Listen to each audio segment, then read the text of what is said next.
Hello, curious minds, and welcome to Documentary for Sleep.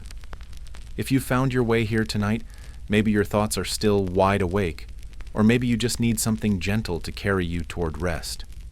Whether you're lying in bed with the lights out, letting this play softly while you cook or study, or simply searching for a quiet companion in the background, this space is made for you to slow down and wander into the past. Tonight, we're not talking about fantasy, but about something deeply human. Love. Why do we fall in love? Why do we choose to stay, to nurture, to form bonds that last years, sometimes a lifetime? This isn't a story of fairy tales, but of evolution, of biology, anthropology, and memory. We don't have all the answers, but we do have the bones, the clues, and the questions. And if you happen to drift off while we explore them, that's completely fine. I've left full timestamps in the description, so you can easily find your place tomorrow, because this story is worth hearing in full. If you enjoy this kind of quiet, long-form soft science, where we don't shout conclusions but gently share what we know, consider liking this video and subscribing. It helps this channel reach more curious sapiens like you, who might be searching for calm knowledge after a loud day. And if you'd like to share, tell us how you listen. Are you in bed at night, or maybe on a long commute, or keeping company on a quiet night shift somewhere far away? And as always, stay curious, stay calm. In the quiet aftermath of birth, a mother holds her newborn for the very first time. Though they are strangers, she feels a love so fierce it feels like a primal force. Is this a miracle of the soul, or is it simply chemistry? The answer may lie in a tiny molecule, a biological glue that has bound us together for millennia: oxytocin. This love hormone is released in intimate moments: a touch, a glance, a shared laugh. It floods the brain during childbirth and breastfeeding, weaving an invisible thread between mother and child. It is secreted in a warm embrace, a soothing word, creating a sense of trust and calm that quietens the noise of anxiety. Its close relative, vasopressin, operates in similar shadows. In the animal kingdom, it is linked to territorial defense and the fierce singular attachment to a mate. In us, this same chemistry fosters the desire to protect, to stay, to build a shared life. It is the quiet architect of our bonds, a chemical cradle that holds our social world together. But is this cradle also a cage, programmed by our genes to ensure we do not face the wilderness alone? We can trace the fingerprints of this ancient glue deep in our past. Archaeological sites reveal skeletons from over 100,000 years ago, bones that show signs of healing from severe injury. Someone, long before modern medicine, took the time to care for the wounded, to feed the elderly. This was not merely survival of the fittest, it was survival of the bonded. Living in groups demanded empathy and shared responsibility, creating an evolutionary pressure to reward connection. The gentle release of oxytocin during these acts of care would have reinforced the behavior, making cooperation feel as essential as nourishment. Our societies were built, stone by stone, on a foundation of this biochemical reward. The very impulse that led a prehistoric human to share food may have been guided by the same internal chemistry that makes a modern parent feel a surge of devotion. In our modern world, we have begun to harness this power consciously. Oxytocin is studied as a potential therapy for psychological conditions rooted in isolation and mistrust, a nasal spray promising connection. Yet the story is not so simple. This hormone of love has a darker twin. It amplifies in-group trust, but can simultaneously deepen suspicion of outsiders. It is implicated in the green-eyed flare of jealousy, the possessiveness that can curdle devotion into control. The same molecule that makes us feel safe with a lover can make us fiercely defensive, even aggressive, toward perceived rivals. It builds bridges, but it also builds walls. If a simple hug can trigger a cascade of chemicals we interpret as love, then what is the nature of this feeling we hold so sacred?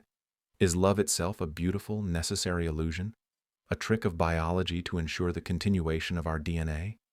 Yet, if it were merely a programmed response, a straightforward transaction of chemicals for Companionship. How do we explain the love that endures decades, that survives hardship and change? How do we account for the choice to love when it is difficult, when the initial chemical rush has long since faded? The biological glue is undeniable, a fundamental force that initiated the first bonds. But perhaps it is only the first layer of a much deeper truth. If this molecule is the key that starts the engine, what is the nature of the journey that follows? The chemistry provides the impulse, but does it write the entire story? This question leads us to a more intimate level of programming, etched not in fleeting hormones, but in the permanent script of our cells. If oxytocin is the messenger, could our very genes be the authors of the message? Have you ever felt the sudden, inexplicable strike of love at first sight? That magnetic pull, that sense of knowing, as if the universe itself has aligned to introduce you to a stranger.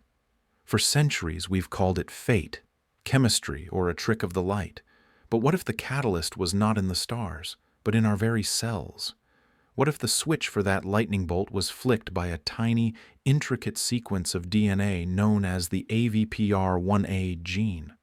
The language of love, it seems, is written in a genetic code we are only beginning to decipher. Beyond the poetry and the promises, our capacity for bonding, for loyalty, even for the thrill of the new, appears to be subtly orchestrated by a symphony of genes.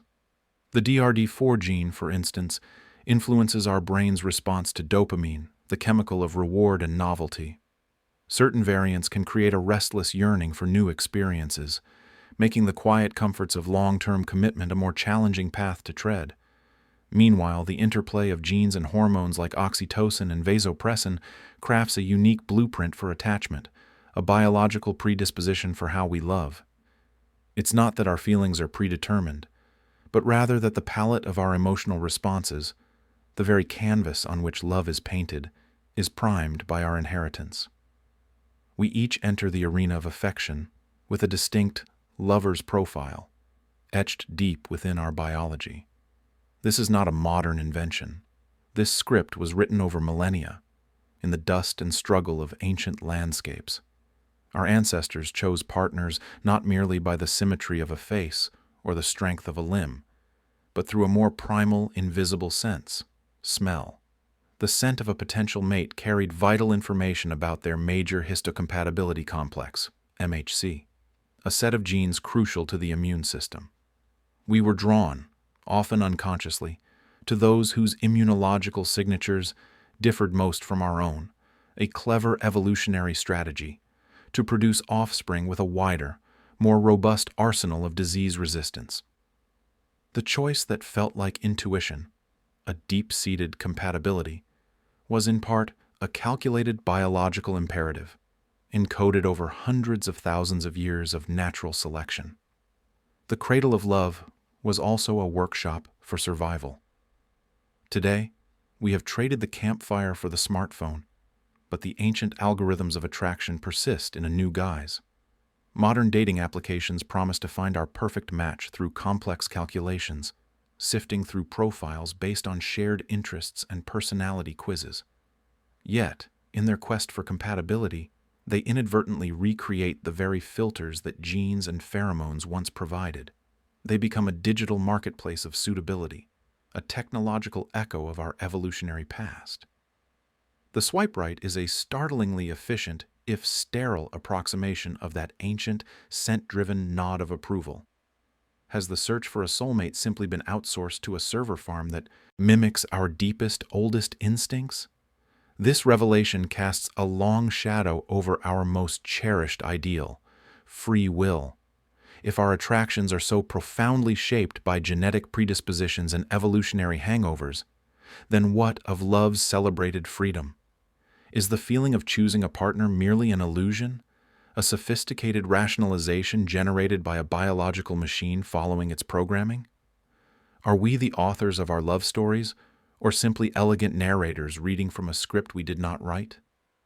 The heart's tremor, the breathless anticipation, the feeling of a soul connecting to another, could these profound experiences be reduced to a series of elegant chemical reactions?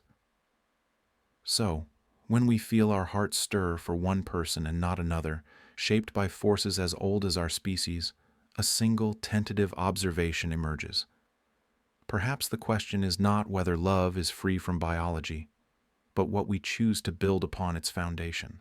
The genes may lay the groundwork, set the stage, and even hand us the first lines of the play, but the performance itself, the depth of the character, the twists in the plot, these remain ours to write. The biological imperative might explain the initial spark, but it cannot account for the decision to nurture that spark into a lasting flame, to choose loyalty in the face of novelty, or to offer forgiveness when instinct might suggest retreat. And if love, in its most essential form, is indeed a biological force, then perhaps the greatest evidence of its power lies not in its origin, but in its endurance. What stories, then, could be whispered by the silent, enduring embrace of skeletons lying hand in hand for millennia? Do those ancient bones, locked in a final, timeless gesture, prove that love can, after all, transcend the very instincts that gave it life? In the soft, damp earth of a Neolithic grave near Valdaro, Italy, two skeletons were found locked in an embrace that has lasted 6 millennia. Their bones, carefully arranged, tell a story without words, a silent testament to a final moment frozen in time. When archaeologists brushed away the last of the sediment in 2007, they did not just uncover remains, they uncovered a mystery. Were these two individuals, curled together as if in sleep, offering us the most ancient evidence of what we now call love? Or does their posture whisper a different, more complex truth about the human condition, one that predates poetry and song by thousands of years? This act of burial itself is a uniquely human signature. No other animal species deliberately interred its dead, let alone arranged them in pairs. The biological imperative is simple: survival and procreation. Bonding exists, of course. A pair of geese may mate for life. A wolf pack hunts together. But these alliances dissolve with death. The body becomes part of the landscape, a nutrient return to the cycle it came from. To pause, to dig a hole, to place another being within it with care, is to step outside the pure calculus of survival. It is a gesture that suggests something beyond the individual, a connection that the living insist must be honored, must be made permanent in the earth. This gulf between instinct and ritual is where culture begins. Is the drive to lie together in death the ultimate, most profound expression of a bond that was, in life, a biological and social advantage? The Valdaro lovers did not exist in a vacuum. They were part of the Neolithic Revolution, a time when humans were transitioning from nomadic hunter-gatherers to settled farmers. With settlement came the concept of property, of lineage, and of a permanent home, not just for the living, but for the dead. Family cemeteries began to dot the landscape. Some double graves from this era show signs of simultaneous burial, their occupants laid to rest at the same time. Was this a tragic coincidence? A shared fate from a raid or an illness? Or was it a deliberate choice, a ritual that bound two people together for an eternity, suggesting a social contract so powerful it transcended the grave itself? The earth holds the arrangement of their bones, but keeps the reason a secret. We are left to wonder if this was an act of profound devotion or a simple, practical necessity for a community dealing with a shared calamity. In our modern world, the image of the embracing skeletons resonates with a powerful, almost romantic force. It has inspired articles, poems, and artistic renderings.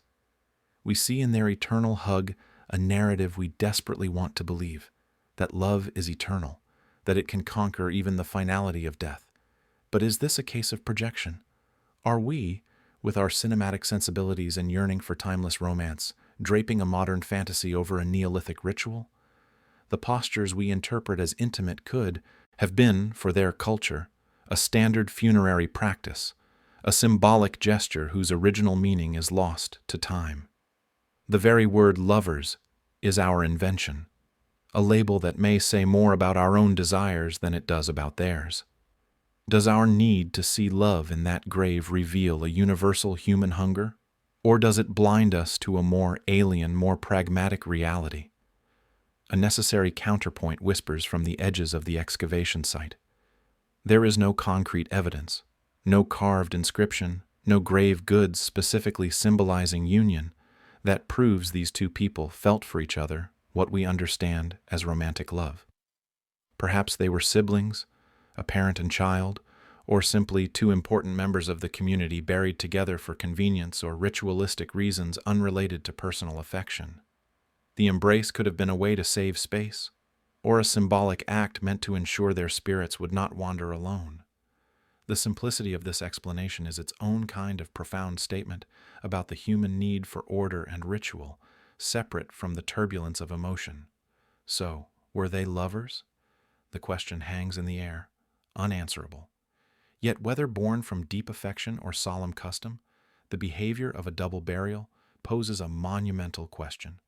It forces us to consider the origins of our most cherished ideals.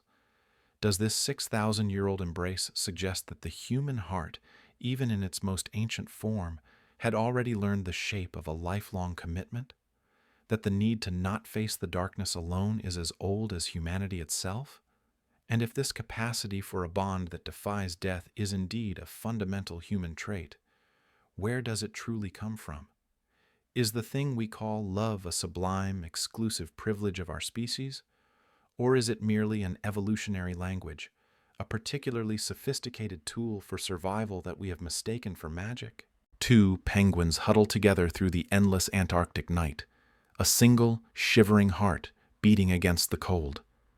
A pair of gibbons call to each other across the canopy, a lifelong duet that defends their territory and reinforces their bond.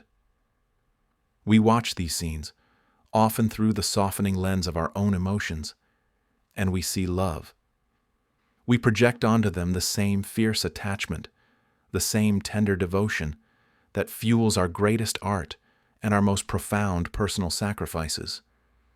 But then we write sonnets, we compose symphonies, we etch names into trees and promise forever under a vault of stars. This chasm between the observable behavior of animals and the intricate, self-aware universe of human affection forces a question upon us. Is love a unique evolutionary privilege of humanity, or merely a sophisticated name we have given to a biological imperative we share with the entire animal kingdom? The search for an answer begins not in the concert hall or the poetry book, but in the wet, gray matter of the brain. Deep within the human skull, structures like the amygdala and the ventral tegmental area light up with a familiar cocktail of chemicals: dopamine, oxytocin, vasopressin. This is the ancient machinery of attachment, a reward system that punishes solitude and celebrates connection. It is a system we share, in its fundamental blueprints, with many other creatures. The prairie vole, a small, unassuming rodent, becomes a powerful case study. Unlike its promiscuous meadow vole cousin, the prairie vole forms a strong, often lifelong pair bond after mating. The difference lies in the distribution of receptors for oxytocin and vasopressin in the brain's reward centers. When scientists block these receptors, the vole's famed monogamy vanishes. Here, love, or at least the behavioral commitment we recognize as its footprint, appears reducible to a specific neurochemical pathway. It is a biological script written in the language of hormones and neural circuits. Yet, to reduce the human experience of love to a mere surge of chemicals feels like describing a cathedral by listing the minerals in its stone. Human attachment incorporates this biological substrate but builds upon it with staggering complexity. Our pair bonds are not merely for a single breeding season. They can span decades, persisting long after the imperative of reproduction has faded. They are woven from shared memories, mutual goals, and a profound emotional symbiosis that allows two individuals to become a single, resilient unit. The human brain, with its massively developed prefrontal cortex, adds layers of conscious choice, sacrifice, and projected futures onto the primal foundation of attachment. We do not just feel bonded, we choose to nurture that bond, to forgive its fractures, and to find meaning in its maintenance. Is this then the differentiator? Not the capacity for attachment itself, but the duration, depth, and conscious narrative we weave around it? Perhaps the love of a gibbon pair, while genuine in its own right, exists in a simpler emotional register, a steady flame compared to the roaring, sometimes destructive, furnace of human passion that can warm a home or burn it to the ground. This uniquely human elaboration of bonding is etched not just in our biology, but in the long, slow parchment of our history. Archaeological evidence suggests that the structure of the human family, from small kin-based bands to larger clans, has been a cornerstone of our survival since the Paleolithic era. The pair bond emerged as something far more strategic than a mere reproductive alliance. In a world of predators, scarce resources, and long, helpless infancy for our offspring, cooperation was not a luxury, but a necessity. Two individuals, and by extension their extended families, forming a long-term cooperative unit, created a survival advantage that solitary creatures lacked. This was a division of labor, a shared defense, a collective memory of water sources and migratory routes. The bond became a building block for society itself. The skeletons of a man and a woman buried together, their hands clasped for millennia, speak silently of a connection that transcended the moment of death. Was this love as we feel it today? We can never know the intimate textures of their affection, but the gesture itself suggests a cultural recognition of a bond that mattered, a partnership that was worth commemorating for an eternity. It is in this cultural codification that humanity's claim to a special kind of love becomes most compelling. We are the only species that ritualizes love, that elevates it to the status of sacrament, with weddings, anniversaries, and vows.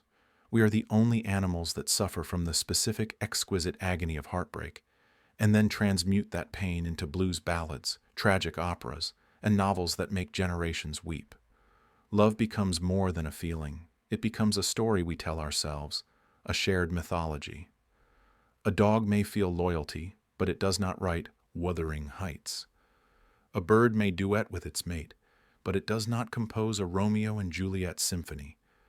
We have taken the raw, biological data of attachment and run it through the complex processor of language, symbol, and self-awareness, creating an entire cultural ecosystem around the experience.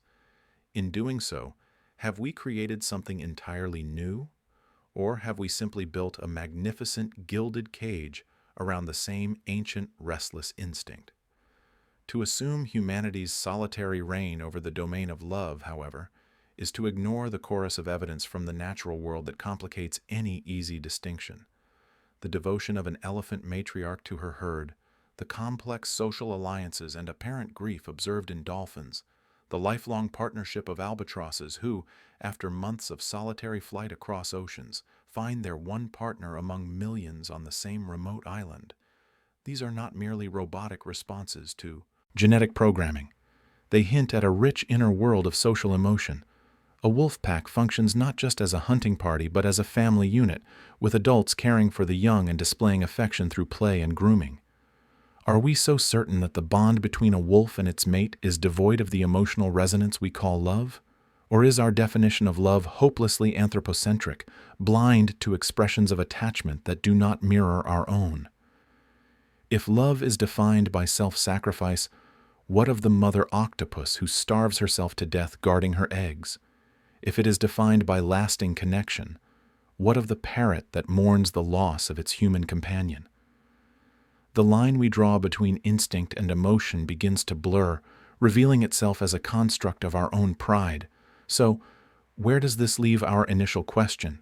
Perhaps the uniqueness of human love lies not in the emotional spark, but in the cultural conflagration. It ignites. It is not that we alone love, but that we alone have made love a cornerstone of our civilization. We have used it as the mortar to build cities, the inspiration to create art, and the fundamental principle upon which we conceptualize morality and meaning. Our love is biographically rich, historically conscious, and endlessly self-reflective.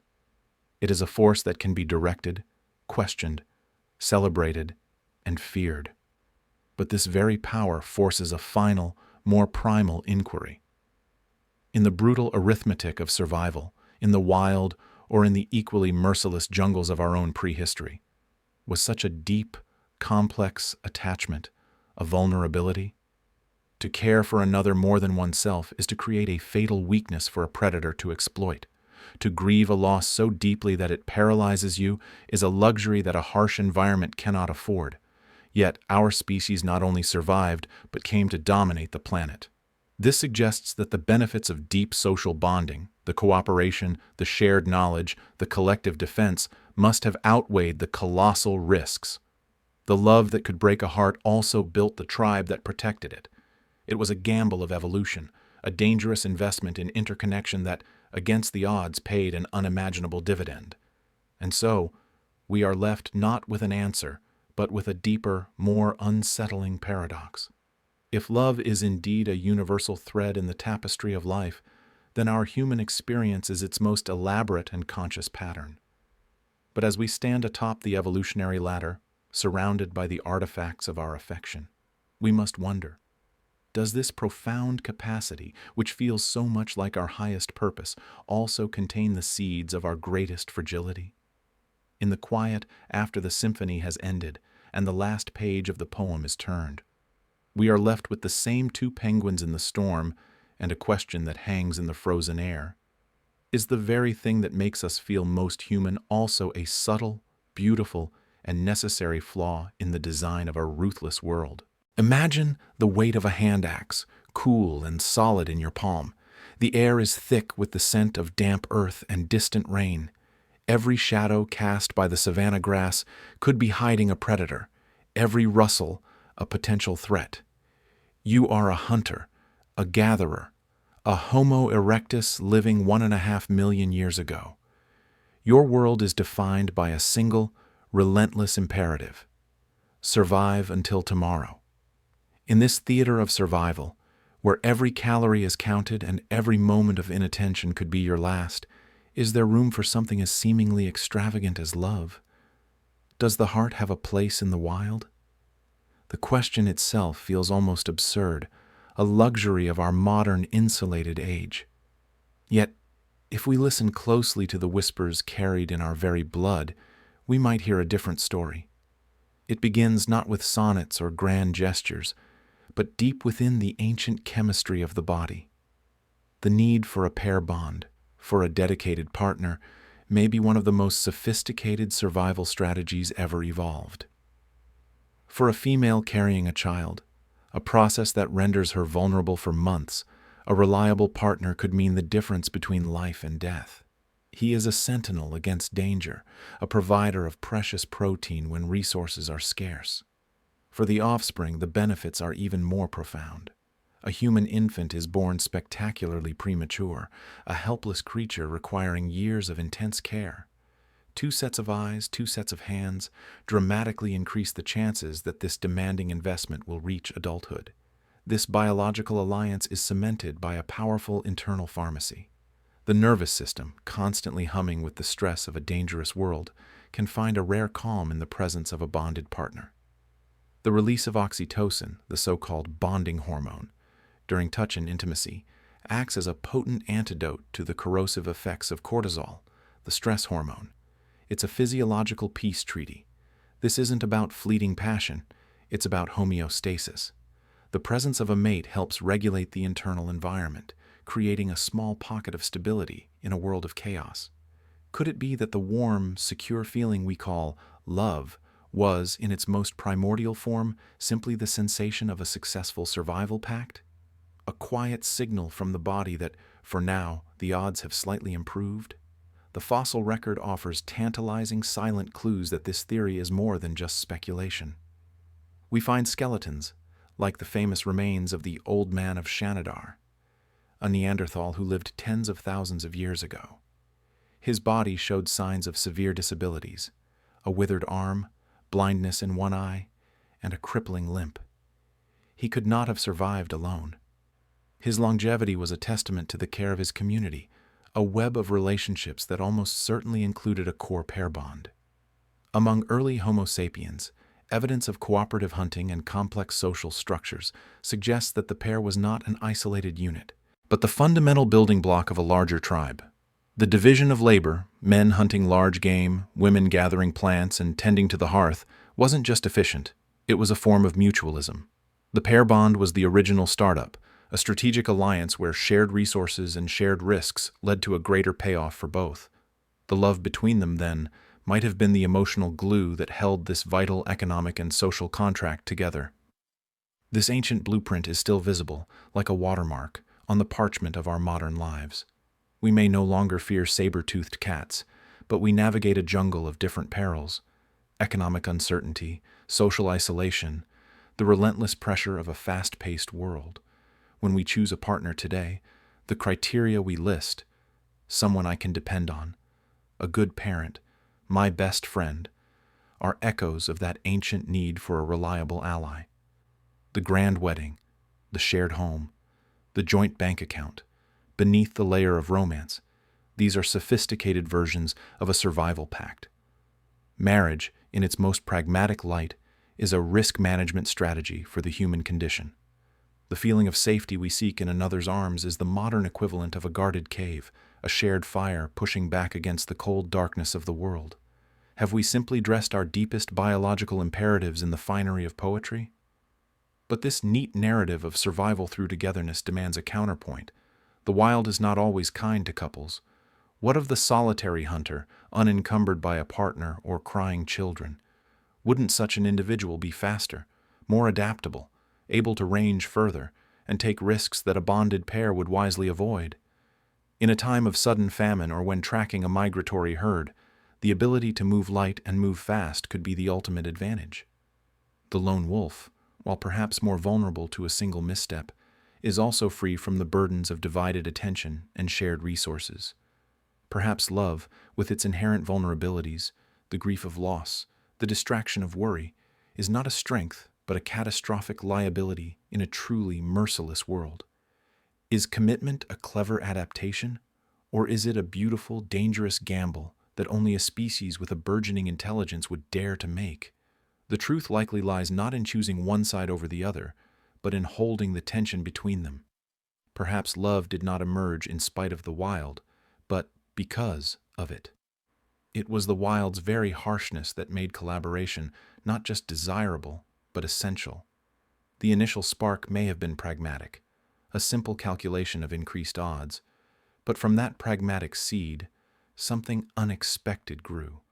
The bond that began as a defense against predators slowly became the foundation for something far more complex: trust. And from trust sprouted the first fragile shoots of empathy, of sacrifice, of a shared future that extended beyond the next meal. So, did love find a place in the wild? It seems it did more than just find a place. It may have carved one out, stone by stone. What began as a whisper of need between two individuals in a vast, dangerous landscape slowly amplified into a chorus, a network of bonds that would eventually allow them to reshape that very landscape. The pair bond was the first stable nucleus around which the atom of community could form. But if two are better than one, what new possibilities emerge when two pairs become four? When the first small band of hunters and gatherers sat around a fire, their children sleeping safely nearby, did they feel the contours of their world expanding, not just outward across the plains, but inward, into the uncharted territory of the human heart? A single hunter, silhouetted against the dusk, is a creature of focus and survival. But a hunter who knows another is tending the fire, guarding the young, and preparing for the shared return. That is something else entirely. That is the beginning of a new kind of strength. One person kindles the flame, another carries the water, one stands watch while the other rests. This simple, profound division of labor between two individuals may be the first and most revolutionary invention of our species, a quiet pact that set us on a path no other creature would walk. It is the foundational stone upon which every city, every nation, every vast and complex human endeavor would eventually be built. This was the moment we learned that 1 + 1 could equal far more than 2. The architecture for this partnership was being wired into our minds long before we could even name it. Deep within the human brain, a remarkable capacity was evolving, the ability to read the mind of another. Psychologists call it theory of mind, but it is, in essence, the birth of true collaboration. It is the silent understanding that the person beside you has their own thoughts, their own desires, their own fears, and that these invisible landscapes can be navigated, aligned, and shared. This cognitive leap meant a cry was no longer just a sound, it was a signal of distress. A pointed finger was no longer a gesture, it was a shared focus on a distant threat or a ripe fruit. This intricate mental dance allowed for a coordination unseen in the animal kingdom. In a world of sharp teeth and short lives, the bond between two individuals became a survival algorithm of stunning efficiency. For a species whose offspring arrive impossibly fragile, dependent not for weeks or months but for years, this pair bond was not a luxury. It was a necessity. It created a stable cradle, a dual-piloted vessel to navigate the perilous journey of raising a human child. Could it be that our big social brains, capable of art and science, were only possible because two minds first learned to hold a single thought together? The evidence of this ancient pact is etched not in grand monuments, but in the quiet debris of everyday life left behind. Archaeological digs reveal a story told in stone and bone. In one layer we find the heavy, sharp-edged tools of the hunt, designed for bringing down large game, a task demanding strength, speed, and a terrifying degree of courage. In another, nestled beside the remnants of a hearth, we find grinding stones for processing plants, sharp flakes for scraping hides, and needles for sewing clothing. This is not a random assortment. It is a ledger of divided labor. The temporary shelters that dot our ancient past were not just refugees from the elements. They were the first homes, built around the central fire of a cooperative unit. Anthropologists studying contemporary hunter-gatherer societies, our best window into this deep past, see the same pattern. Pairs that cooperate effectively produce healthier children who survive to adulthood in greater numbers. The success of the pair was the engine of the tribe. The family unit, in its most elemental form of two, became the stable nucleus from which the wider community could crystallize. Was this the original trade agreement, a silent contract written in the shared goal of a child's future that allowed us to stop merely surviving and start building? This model of two, this foundational partnership, has scaled into the very fabric of modern society. The entire intricate tapestry of human civilization, from the local shopkeeper's partnership to the global corporation's boardroom, rests upon the learned skill of cooperation that was first perfected in the intimate space between two people. The trust required to honor a contract, the empathy needed to understand a market, the shared purpose that drives a team, all are echoes of that primordial ability to see the world through another's eyes. The family, in all its diverse modern forms, remains the primary cell of the social organism, the place where we first learn the rules of engagement, of sacrifice, and of mutual support. The journey from a pair of hunters sharing their catch to millions of people living in a metropolis is vast, but it is a continuous path. The bridge between the two was built, brick by brick, from the simple, powerful idea that we are stronger together. But if this bond is so fundamental, so deeply ingrained, why does the path of two often feel so fraught with difficulty? For this elegant system has a shadow side. The same intense closeness that fosters unparalleled cooperation can also become a cage. The emotional interdependence that is a source of strength can curdle into destructive dependency. The conflicts that arise between two individuals who know each other's vulnerabilities so intimately can be the most painful of all. Domestic strife, power imbalances, and the quiet violence of resentment are the fractures in this foundational stone. The unit designed for protection can become a place of peril. The partnership meant to nurture can become a source of profound wounding. This is the paradox at the heart of the human pair. It holds the potential for our greatest security and our most profound vulnerability. Does the very thing that makes us strong also contain the seeds of our deepest struggles? So, we are left with a question that echoes across millennia. Given the inevitable friction, The conflicts, the sheer weight of two separate wills trying to become one force. What is the compelling gravity that has held pairs together for hundreds of thousands of years? Is it merely a successful survival strategy, a cold, hard calculus of genetic propagation? Or is there something more, a deeper current that pulls us toward this enduring arrangement? Could the answer lie not in the beginning of the partnership, but in what comes after, in the long, slow, demanding journey that follows? Perhaps the necessity to stay together was never just about the initial act of creation, but about the long watch that comes after. Compared to the swift independence of a foal or a fawn, a human child is born into a state of prolonged helplessness, a years-long apprenticeship to life that demands more from its parents than any other species on Earth. This extended childhood is not a flaw. It is the price of our complex brains. And this price created a new imperative. It demanded that the two who started the journey see it through, not for a season, but for a lifetime. The bond had to become more than a temporary alliance. It had to become a durable institution. Was this the ultimate evolutionary pressure, the one that transformed a convenient partnership into a lasting bond? Was the true purpose of the pair to provide the one thing a human child needs most? Time? The newborn fawn, still slick with the fluid of birth, stumbles on impossibly slender legs. Within minutes, it is running, a wobbly but effective flight response hardwired into its being. Its world is immediate, its dangers literal. Contrast this with the human infant, a creature of profound helplessness. It cannot hold up its own head, cannot flee, cannot even articulate its most basic needs beyond a frantic cry. This period of vulnerability is not a matter of days or months, but years, stretching into a full decade before even the first glimmers of true independence.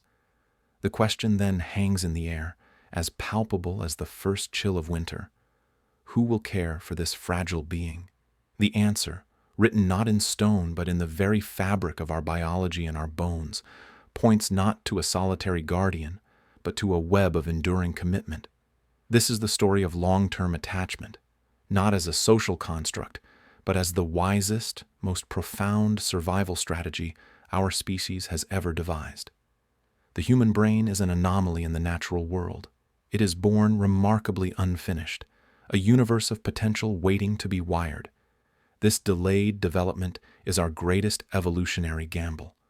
While other creatures are born with instincts dictating nearly every action, we are born with a sprawling neural landscape open to experience, to language, to culture. This plasticity is the source of our genius, but it comes at a terrible cost, extreme and prolonged vulnerability. To keep this learning machine alive long enough to fulfill its potential requires a constant, unyielding source of protection, nourishment, and warmth. One dedicated caregiver is the bare minimum for survival, a desperate equation of need-meeting necessity. But two caregivers, a partnership, shifts the calculus from mere survival toward the possibility of thriving. The genetic code, in its ruthless efficiency, seems to have selected for this post-birth bonding. It is as if our DNA understands that the immense task of building a human mind is too great a burden for a single pair of shoulders to bear alone. The very slowness of our maturation demands a shared responsibility, a division of the immense labor of love. Could it be that our intelligence is not just a product of our big brains, but equally a product of the collaborative care that those brains require? The evidence of this ancient pact is etched into the silent archives of the past. In the cool, dark soil of a grave site dating back tens of thousands of years, archaeologists do not just find skeletons, they find stories.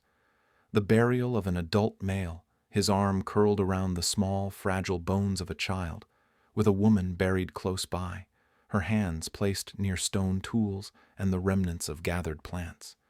This is not a random arrangement. It is a fossilized tableau of a unit. The hunting tools, sized for bringing down large game, speak of one role. The grinding stones and smaller blades for processing nuts and roots speak of another.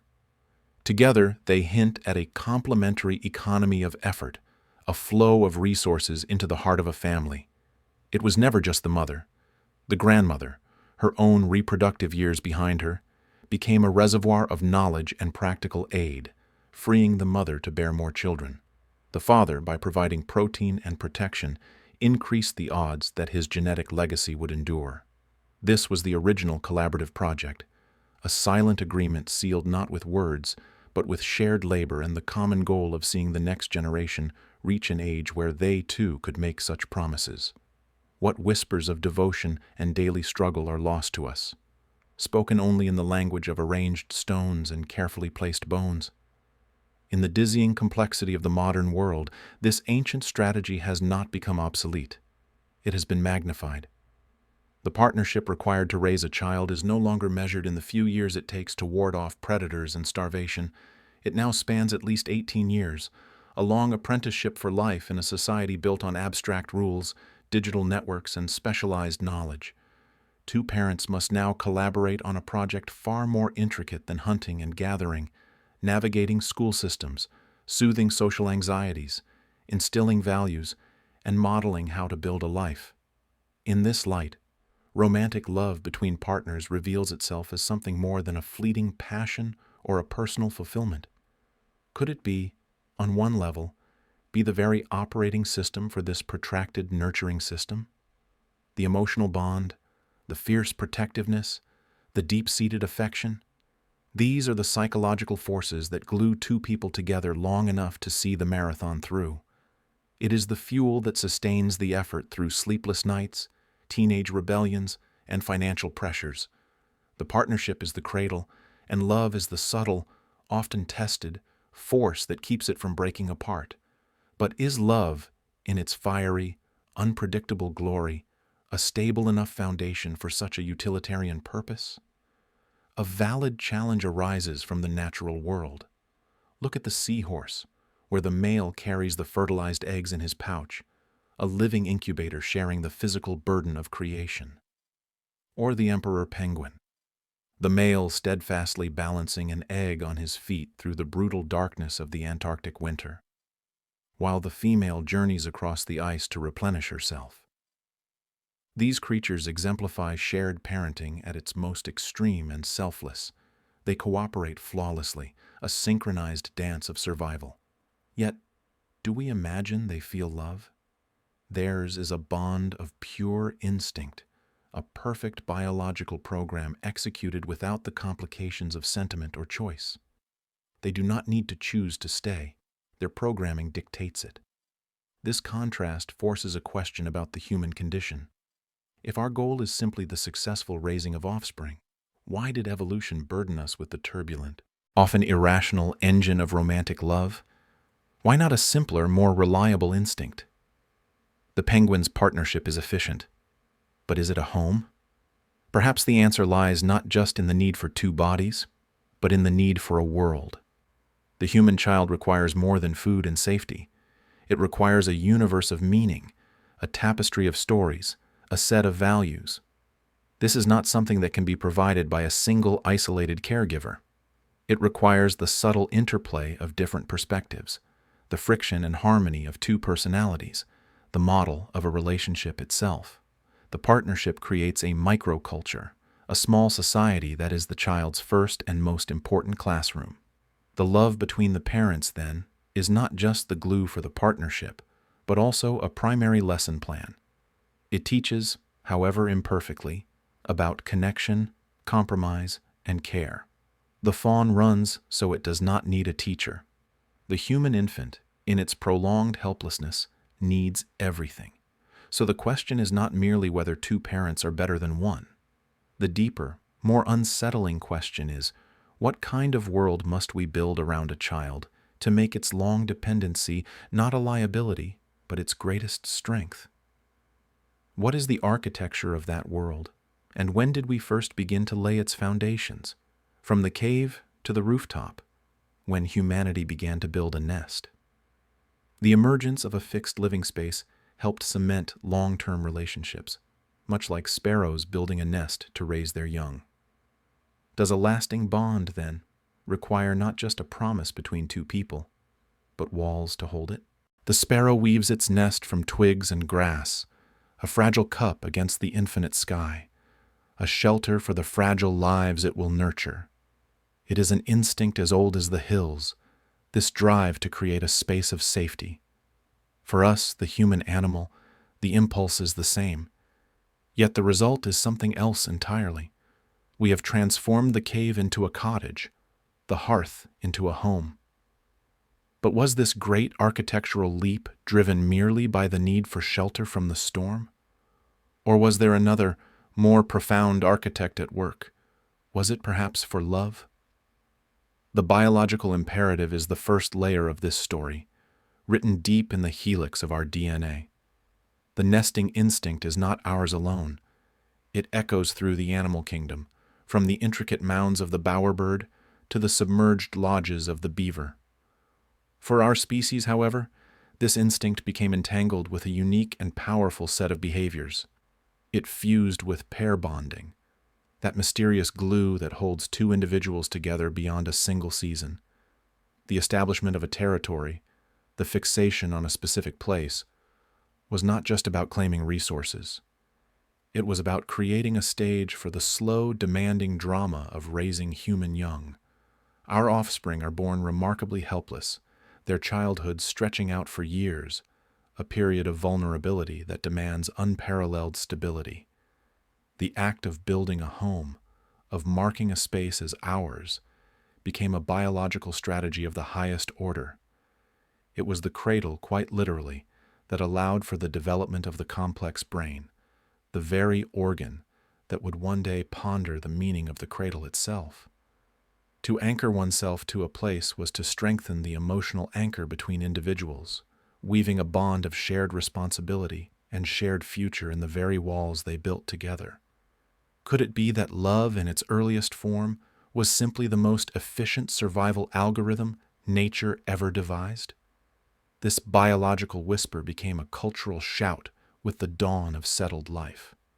The archaeological record tells a story not just of tools and pottery, but of a fundamental shift in the human heart.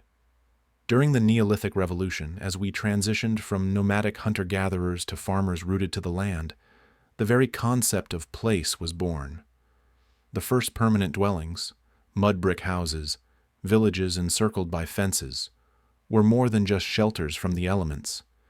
They were containers for memory, for relationship, for the accumulation of a shared life. A hearth was not merely a source of heat. It was a focal point, a place where stories were told, where faces were lit by a common flame night after night. Within those walls, the simple act of daily coexistence, the sharing of food, the tending of the sick, the quiet rhythms of domestic life, forged bonds of a new durability. The family structure, once fluid and adaptable to the chase, began to crystallize around the fixed point of the home.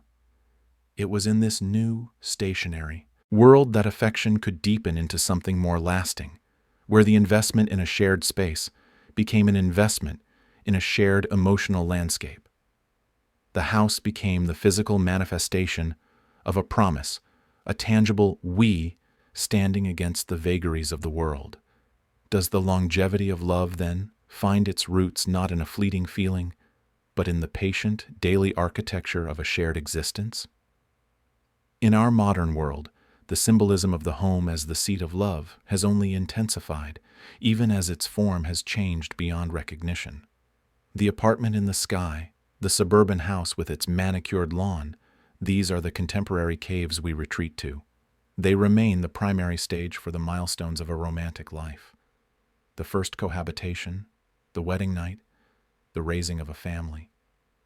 Our consumer society has, of course, commodified this ancient impulse.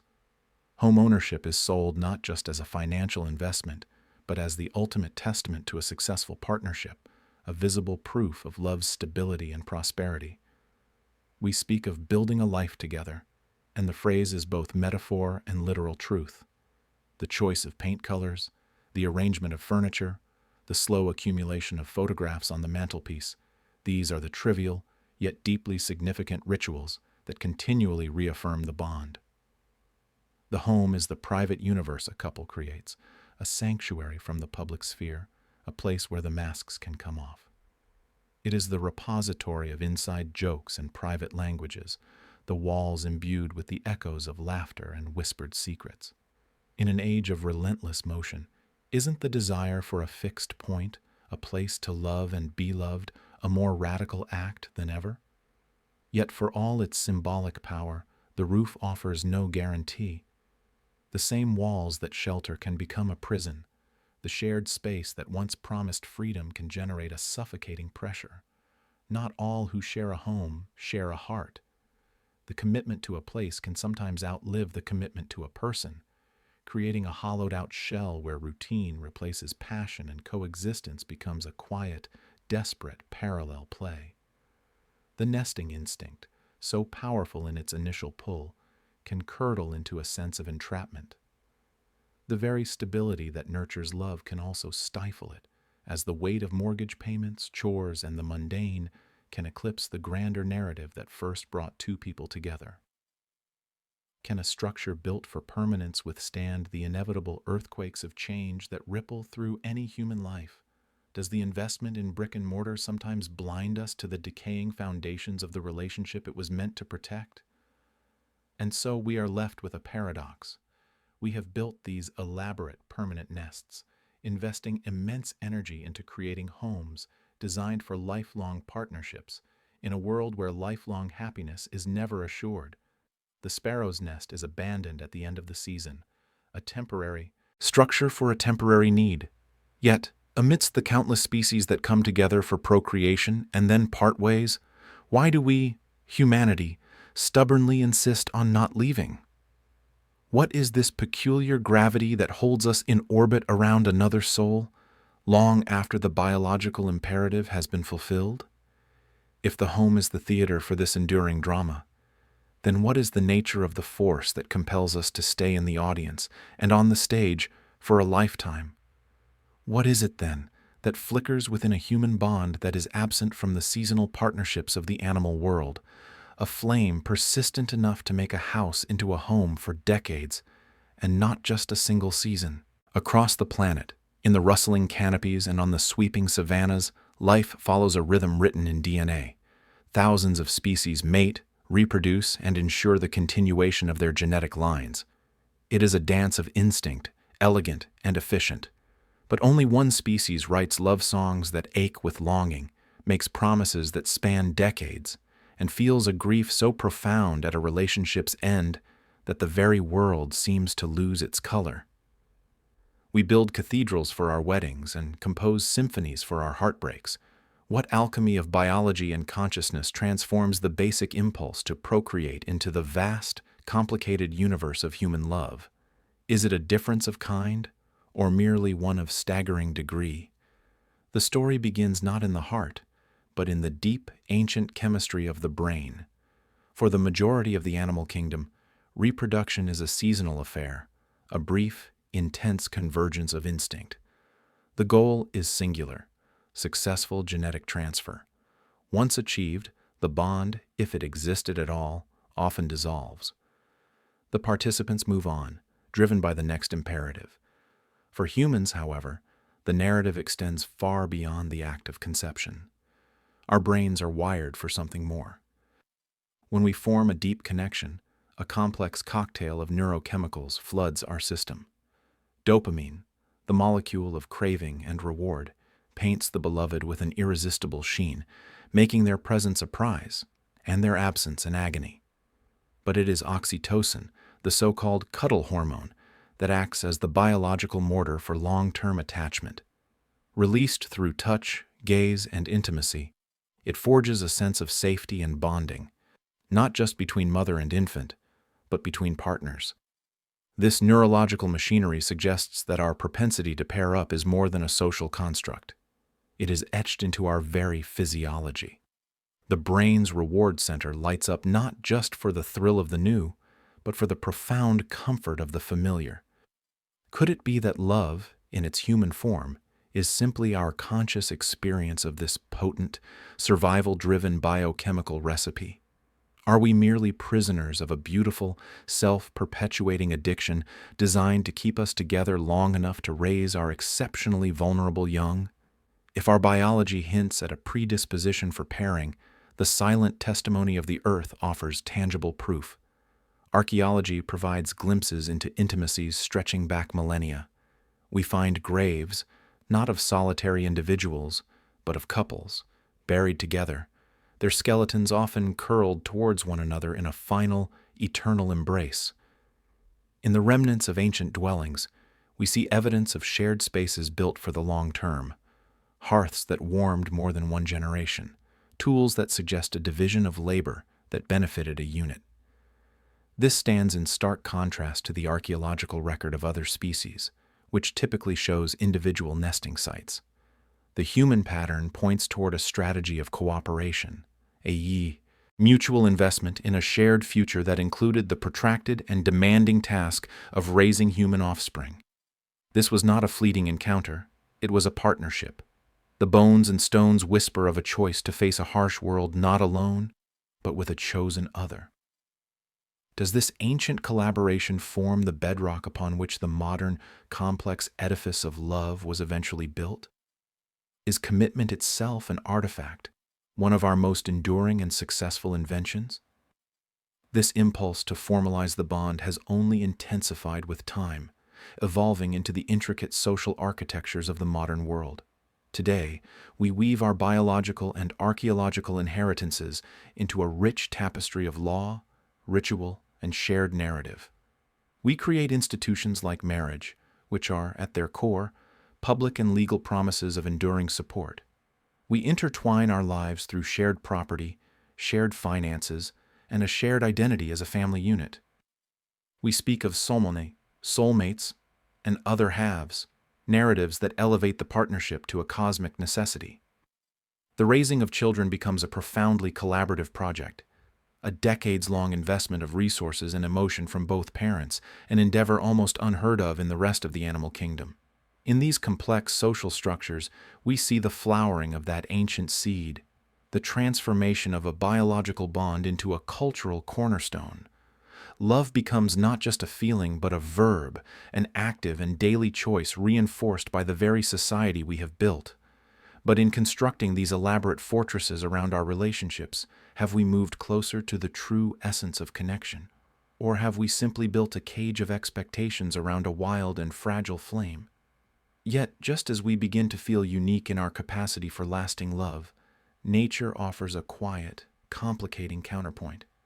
We are not entirely alone in the world of monogamy.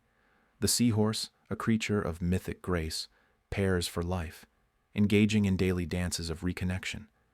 Certain species of birds, like the albatross, spend years courting and then share equally in the rearing of a single chick, meeting faithfully each breeding season after epic solitary journeys across oceans. And perhaps most tellingly, within our own primate family, we find echoes of our own behavior. Gibbons form strong territorial pair bonds, and the tiny titi monkeys exhibit what can only be described as affection, twining their tails together as they sit side by side, and showing signs of distress when separated from their mates.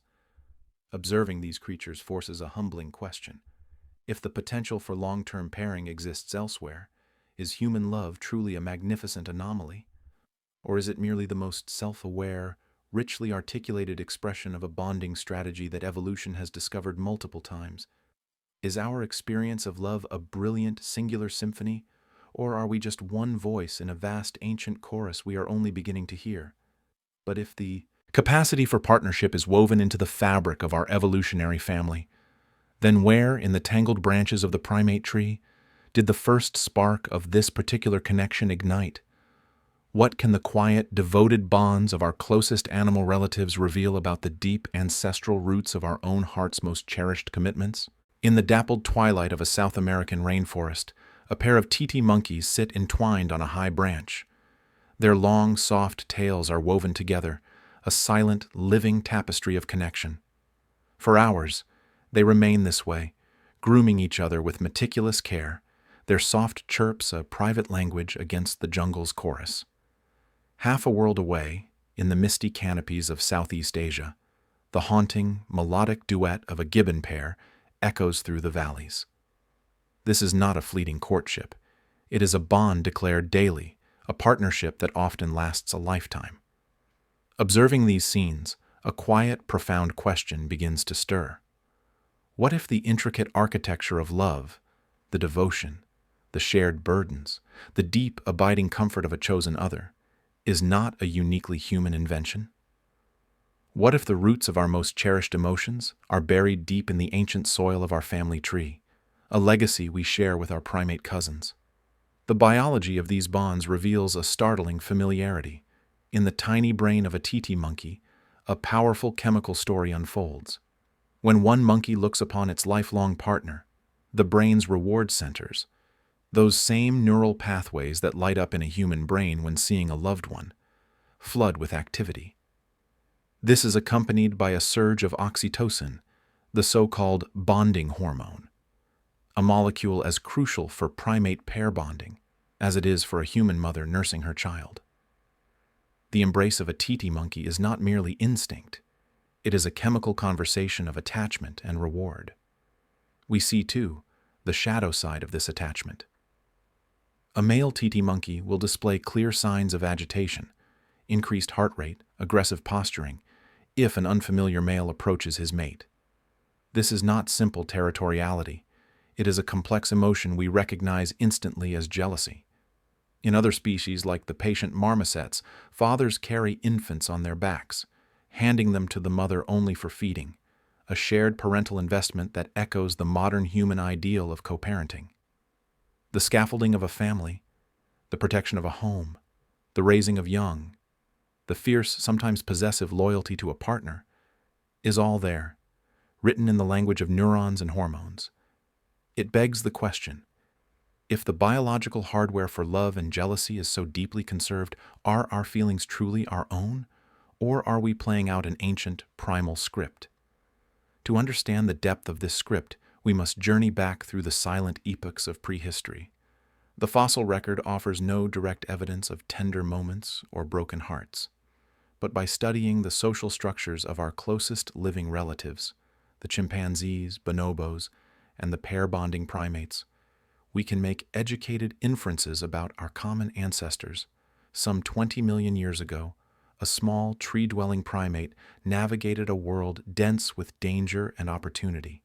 The evolutionary pressure to form alliances, to cooperate in child-rearing, to trust a partner to watch your back would have been immense.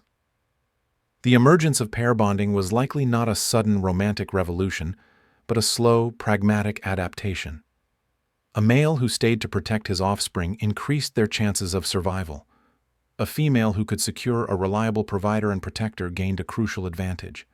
From these stark, practical beginnings, the tender shoots of something more complex may have sprouted.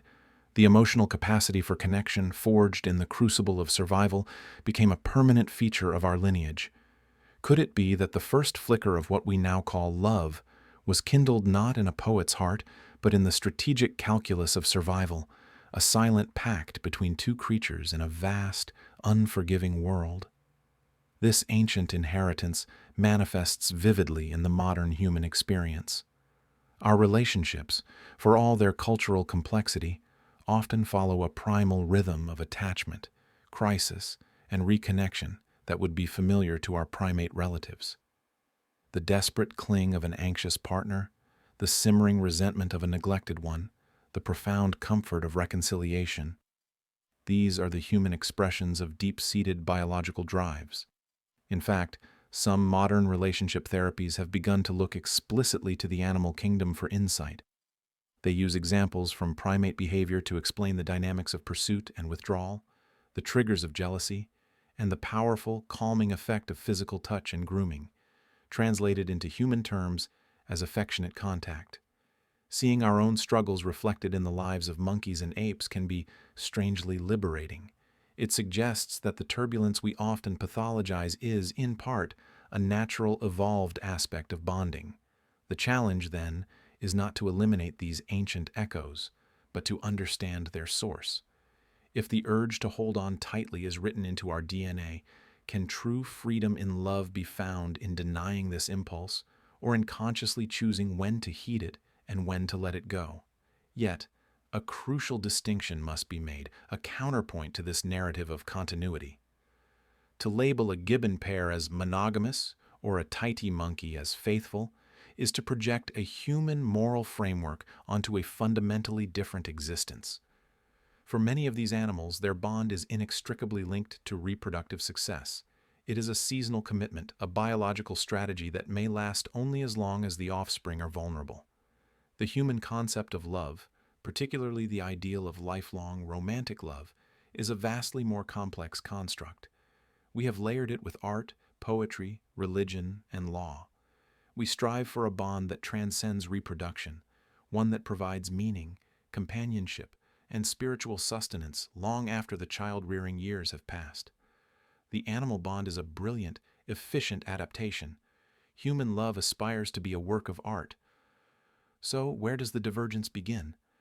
Is it with the development of our massive forebrains, capable of imagining a future and ruminating on a past?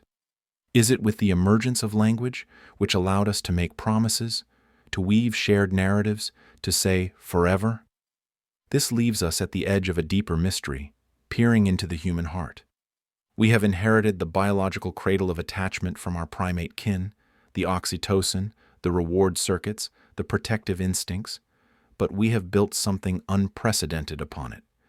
We have taken the raw evolutionary material of pair bonding and infused it with the conscious pursuit of meaning. So, if love is our shared inheritance, what was the pivotal moment, the evolutionary, or perhaps the cultural leap, that transformed it from a successful survival strategy into the very reason for survival itself? What alchemy of mind and spirit turned a biological imperative into a destination? And if love is the sanctuary, then its shadow is never far behind. For the same fierce attachment that produces tender devotion also gives rise to a darker, more possessive force. What happens when the need to bond curdles into the fear of loss? When the comforting embrace becomes a cage? A single glance, held a moment too long, can feel like a shard of glass in the soul. A casual laugh shared with a stranger can echo in the mind, twisting into a taunt. If love is humanity's most exalted state, a wellspring of art and connection, why does it cast such a dark and familiar shadow? Jealousy. This ancient, visceral reaction seems to contradict the very beauty it seeks to protect. It is the paradox of attachment. The fiercer the bond, the sharper the sting of its potential loss. We are left to wonder if this shadow is a flaw in our design, or a fundamental, even necessary feature of the love we know. The roots of this green-eyed monster dig deep, not into the soft soil of culture, but into the ancient bedrock of our biology. To see jealousy as merely a social construct is to misunderstand its power. It is, first and foremost, an evolutionary heirloom, a sophisticated alarm system wired into our very cells. For our ancestors, reproductive success was the ultimate currency. For a male, the existential threat was cuckoldry, investing resources and protection in offspring that did not carry his genes. His jealousy, therefore, became hypervigilant to the specter of sexual infidelity, a primal scream against the wasting of his life's energy. It is a response etched into the amygdala and fueled by a cascade of stress hormones, a state of high alert that scans for any hint of a rival's presence. For a female, the primary threat was different: the loss of resources and commitment. Her jealousy might be triggered less by a fleeting sexual encounter, and more by the fear of emotional diversion, the moment her partner's time, affection, and provisions might be channeled to another. This is not a hard rule, but a tendency written by divergent evolutionary strategies over millennia. The brain's reward system, so brilliantly illuminated by the dopamine of new love, has a dark counterpart, the agony of its withdrawal. The same neural pathways that light up with pleasure at a lover's touch can scream with the threat of that touch being given to another. Is jealousy, then, simply the price of having a brain that can experience profound attachment?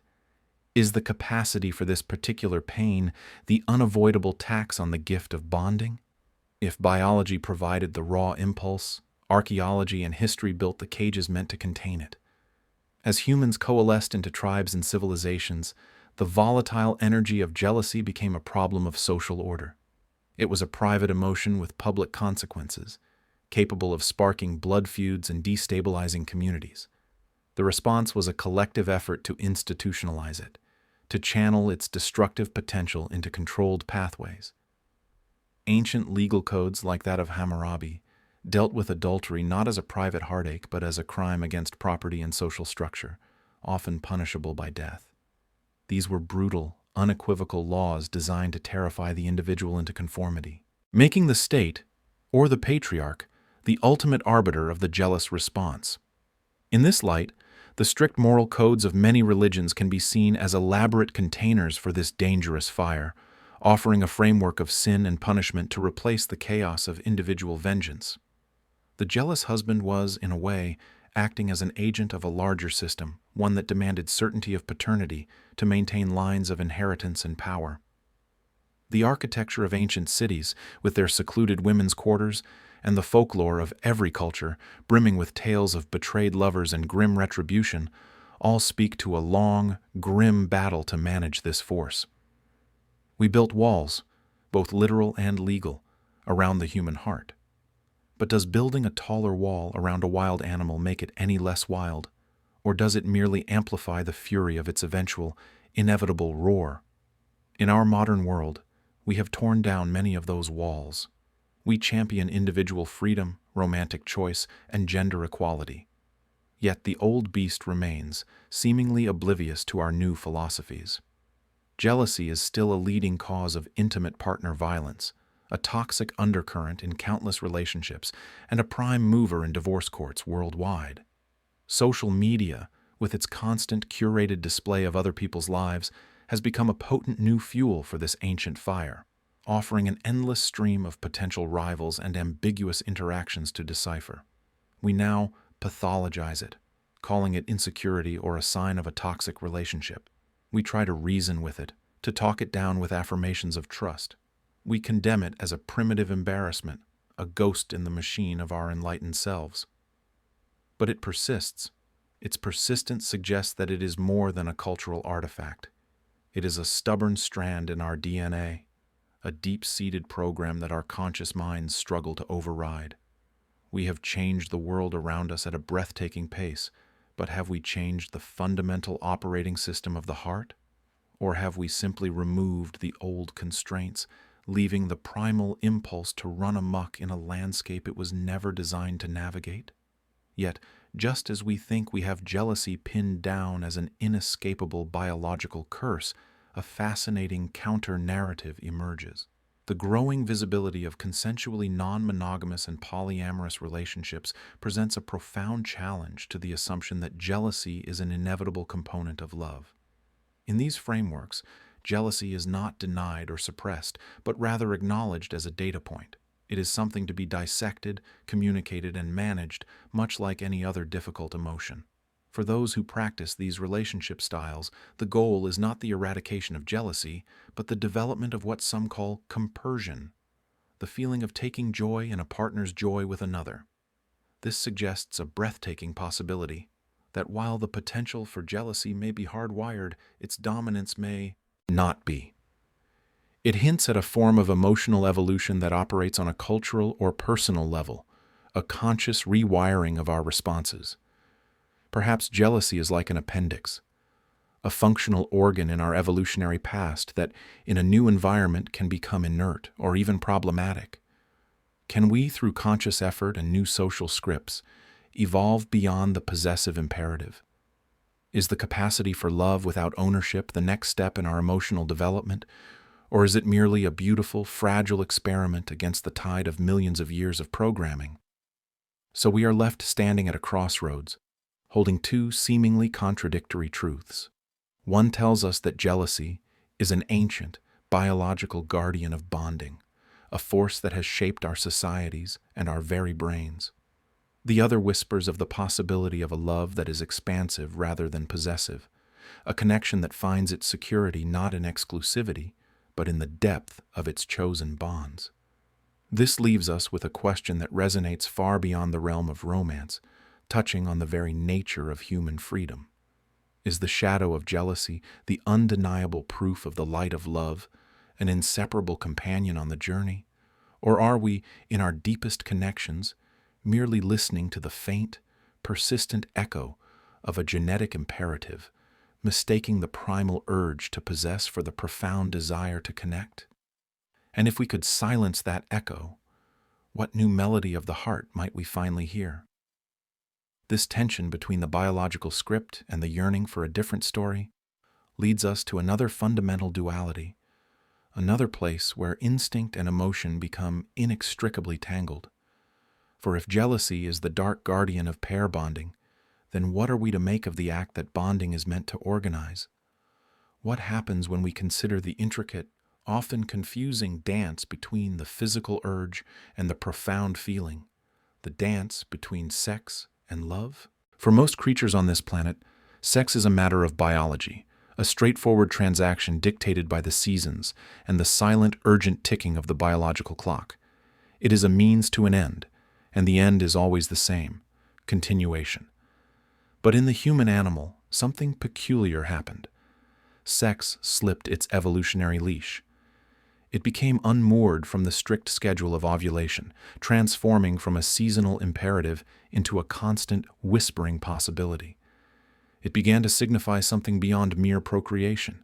It became a language that could spell out devotion, or dominance, or desperate loneliness. It could be the most profound expression of love, or just a flicker of desire in the dark. So we are left with a question that echoes through our bedrooms and our poetry. Are love and sex fellow travelers on the same evolutionary path? Or did they, at some fork in the road, decide to take a detour from one another? If we trace the thread back to its biological origin, we find a story written in chemistry and nerve endings. Human sexuality is an outlier in the animal kingdom. Unlike our primate cousins, whose sexual activity is often tightly constrained by fertility cycles, we are creatures of perennial potential.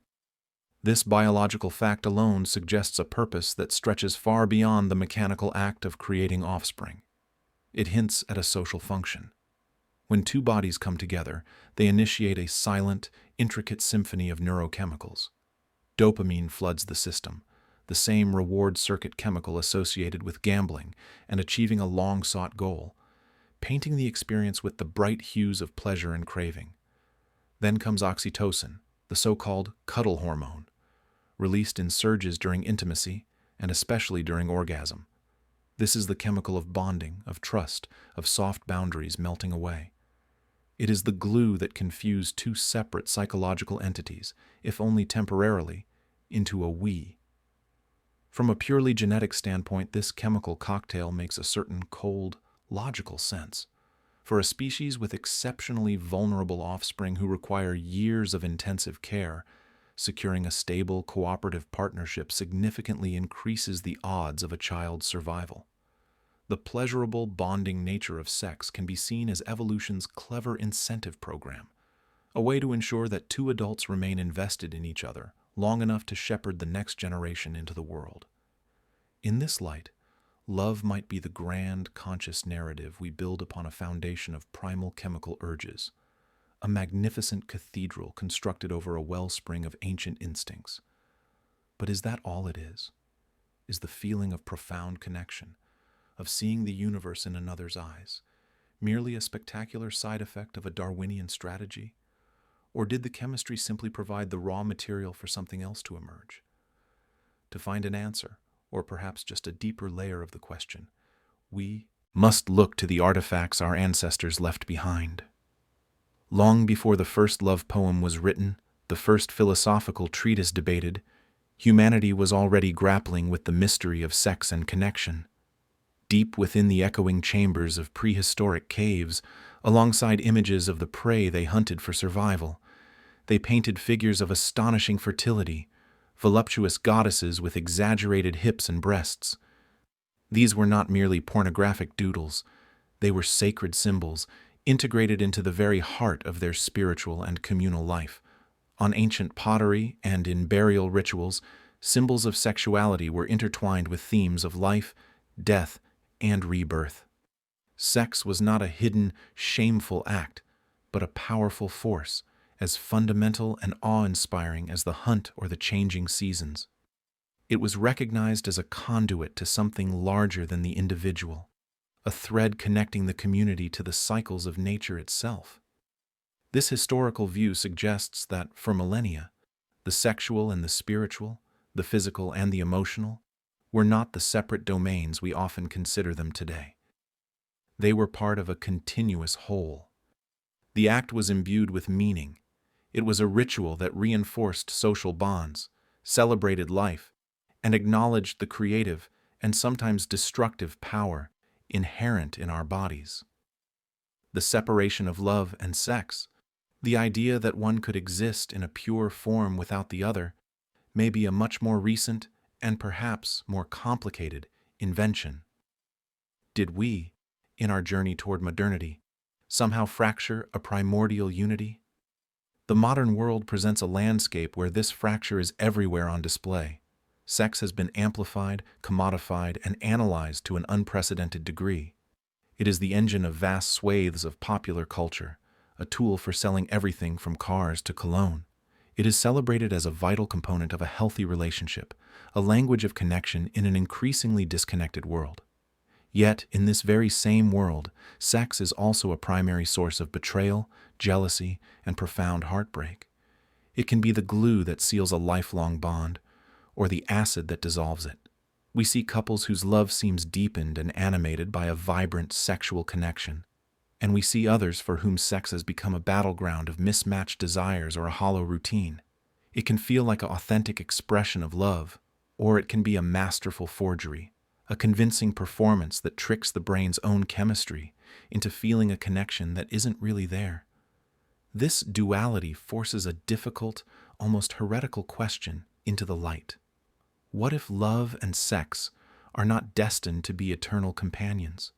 What if their paths, which seemed so intertwined at the dawn of our species, have diverged? Is it possible to sustain a deep, abiding love, a partnership of shared values, mutual respect, and profound friendship, in which the fiery spark of sexual desire has long since faded to embers? Conversely, can a relationship built primarily on explosive physical compatibility, a partnership that lives and breathes in the realm of the senses, truly be called love if it lacks the deeper foundations of commitment and emotional intimacy? Our culture offers templates for both: the romantic marriage that ideally blends the two, and the honest arrangement that acknowledges the separation. But which is the more authentic human experience? Or is authenticity itself the wrong thing to look for? This leads us to a tentative observation, a single slice of a much larger truth. Perhaps the unique challenge and burden of being human is that we are cursed or blessed with the need to interpret our own biology. For our early ancestors, sex may have been a more direct experience, a force of nature that was simultaneously social, spiritual, and biological, with little distinction between them. But we moderns live in a world of reflection and narrative. We no longer just feel the oxytocin-fueled bond. We question it. We weave stories around our desires. The same act can be, for one person, a meaningless release of tension, and for another, a sacred vow made with the body. So, the survival of long-term love may not depend on maintaining some perfect, primal synchrony between love and sex. Instead, it may require the conscious, continuous work of interpretation. It demands that we learn the delicate art of translating the raw, ancient language of the body into the nuanced, modern story of a shared life. We must decide what our desires mean to us and what we want them to mean. We have to build a bridge between the cave and the skyscraper, between the instinctual drive and the conscious commitment. But if this is the task, if we are the storytellers of our own desires, then who or what is writing the first draft? Is the narrative of love itself just another sophisticated tool in evolution's kit, a beautiful illusion crafted by our genes to ensure their own propagation? When we feel the pull of attraction, the sense of finding our other half, are we responding to a call that is deeper and more ancient than any story we could ever tell? This is the shadow that falls over our most intimate moments. What if the chooser is not really us at all? Charles Darwin, often pictured as a gentle, bearded sage, harbored a theory that was anything but placid. While the world came to know his concept of natural selection, the brutal, elegant winnowing of life by the forces of survival, he quietly proposed a second, equally potent evolutionary engine. He called it sexual selection. If nature is the judge of who gets to live, then the choice of a mate is the jury deciding who gets to pass on their essence. It suggests that the most intimate theater of war is not the savannah stalked by predators, but the silent, charged space between two individuals. So, what is love, if not a sophisticated, deeply ingrained genetic selection process, a dance whose steps were choreographed over millennia? The biological script for this dance is written in our very cells. Sexual selection is the evolutionary process where individuals compete, not for a meal or a patch of sunlight, but for the opportunity to reproduce. This competition is rarely a straightforward brawl. It is a subtle, complex ballet of display and discernment. For humans, the swirling, overwhelming emotion we call love may simply be the conscious experience of an ancient, subconscious strategy. It is the feeling that arises when our deep-seated algorithms for finding an optimal genetic match, a reliable partner for parental investment, and a capable ally in survival all chime in harmonious agreement. We are drawn to the symmetry of a face, a subconscious cue for genetic health and developmental stability. We are soothed by a confident posture, a potential signal of the ability to provide and protect. The laughter that bubbles up between two people might be a modern echo of a vital, ancient test, assessing a potential partner's mental resilience and social intelligence. Is the flutter in our chest, then, not the stirring of the soul, but the quiet hum of a biological computer, calculating the future fitness of our offspring? To understand the origins of this calculation, we must travel back, long before dating profiles and coffee shops, to the flickering firelight of a hunter-gatherer camp. The archaeological record, though silent on matters of the heart, speaks volumes about the pressures of life and death. In the skeletal remains, we see the hard truths of existence. A healed fracture in a femur suggests not just survival of a terrible injury, but the care of a community, a trait of immense value. The grave goods buried with an individual, superior flint tools, rare shells from distant shores, hint at status, at a life of competence and contribution. For a woman living a precarious existence, choosing a mate was a decision weighted with the survival of her children. The strongest hunter, the man with the proven skill to bring back energy-rich meat, offered a direct line to vitality. The wise elder, the skilled toolmaker, offered knowledge and stability. For a man, a woman's health, her evident vitality, was a beacon of fertility, the essential capacity to continue his genetic line in a world where infant mortality was a shadow that never lifted. Their type, their preference, was not a matter of whimsical taste, but a finely tuned radar for life-giving potential. Was the first spark of affection, then, simply the recognition of a fellow survivor, a silent promise of continuity in a world of constant threat? Fast forward to the glow of a smartphone screen, and the ancient dance continues, albeit in a radically new costume. The fundamental strategies of our ancestors are laid bare, digitized, and swiped upon. Modern dating apps, perhaps unintentionally, have become the greatest public laboratory for observing sexual selection in action. The male profile, often emphasizing career achievements, adventurous pursuits, and a stance of stability, echoes the ancient drive to signal resource provision. The female profile, frequently highlighting vibrancy, social connection, and youthfulness, reflects the timeless cues of fertility and nurturing capacity.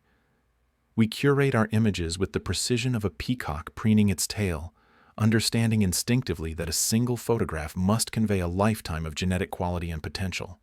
The gut feeling of attraction when scrolling through a grid of faces is a lightning-fast, subconscious assessment of these very cues. The algorithms that promise to find our perfect match are, in a sense, merely automating a process that our genes have been running for millions of years. Has technology, in its quest to simplify connection, only succeeded in revealing the stark, biological arithmetic that has always underpinned our search for a partner? And yet, this elegant, logical framework of selection and strategy feels incomplete. It is a map that outlines the coastline but fails to capture the scent of the sea or the feeling of the wind. For love, in its most confounding and beautiful forms, consistently defies this cold calculus. It blossoms in the most suboptimal of gardens. It binds together individuals separated by vast chasms of health, status, or resources. The elderly couple, holding hands with a tenderness that time has only deepened. The person who falls inexplicably for someone with a chronic illness. The love that persists through hardship that offers no Darwinian reward. These are the anomalies that the theory struggles to contain. What of the selfless sacrifice? The love that asks for nothing in return? The affection that seems to run directly counter to the imperative of selfish genes? This suggests a landscape of emotion that exists on a different plane, one that may have been seeded by evolution but has since grown into something far wilder and more mysterious. Could it be that consciousness, with its capacity for empathy, storytelling, and shared meaning, has built a cathedral on the foundation of a biological hut? Perhaps love is not just a strategy for gene propagation, but also an emergent property of complex brains seeking connection, understanding, and a refuge from the existential solitude of being a single self in a vast universe. So, if love is indeed a playground for genes, a sophisticated game of perpetuation where our conscious minds are but willing players, then what are we to make of the most intimate moment of all, the meeting of eyes? When two people in love gaze at each other, is it merely a final, deep scan for pupil dilation, a check for honesty and interest, another data point in the grand selection? Or is there something more profound, more truly us, in that silent exchange? The human eye is unique among primates. We possess a large, distinct white sclera that frames the colored iris, a window that makes the direction of our gaze incredibly easy to read. This was not an evolutionary accident. It was a tool for social bonding, for building trust, for creating a shared world. In that locked gaze, are we not seeing past the genetic resume and into the consciousness itself? What truth, then, lies in the space between a question and its answer, between a biological impulse and a feeling that convinces us we are more than just biology? A single glance can stop a heart, or set it racing. It can convey a universe of understanding without a single word spoken. But have you ever considered the anatomy of that glance? We are one of the few creatures on Earth with a stark white sclera framing the colored iris. This is no minor detail of our physiology. It is a profound evolutionary billboard, broadcasting the direction and focus of our gaze with unparalleled clarity. Could it be that our eyes evolved not just to see the world, but to be seen by another? That this unique window to the soul was crafted in part for the specific, terrifying, and exhilarating purpose of love? The story begins not with poetry, but with biology. The human eye, with its expansive white canvas, is a biological anomaly. In most primates, the sclera is darkened, camouflaging the gaze, making it difficult for others to track where an individual is looking.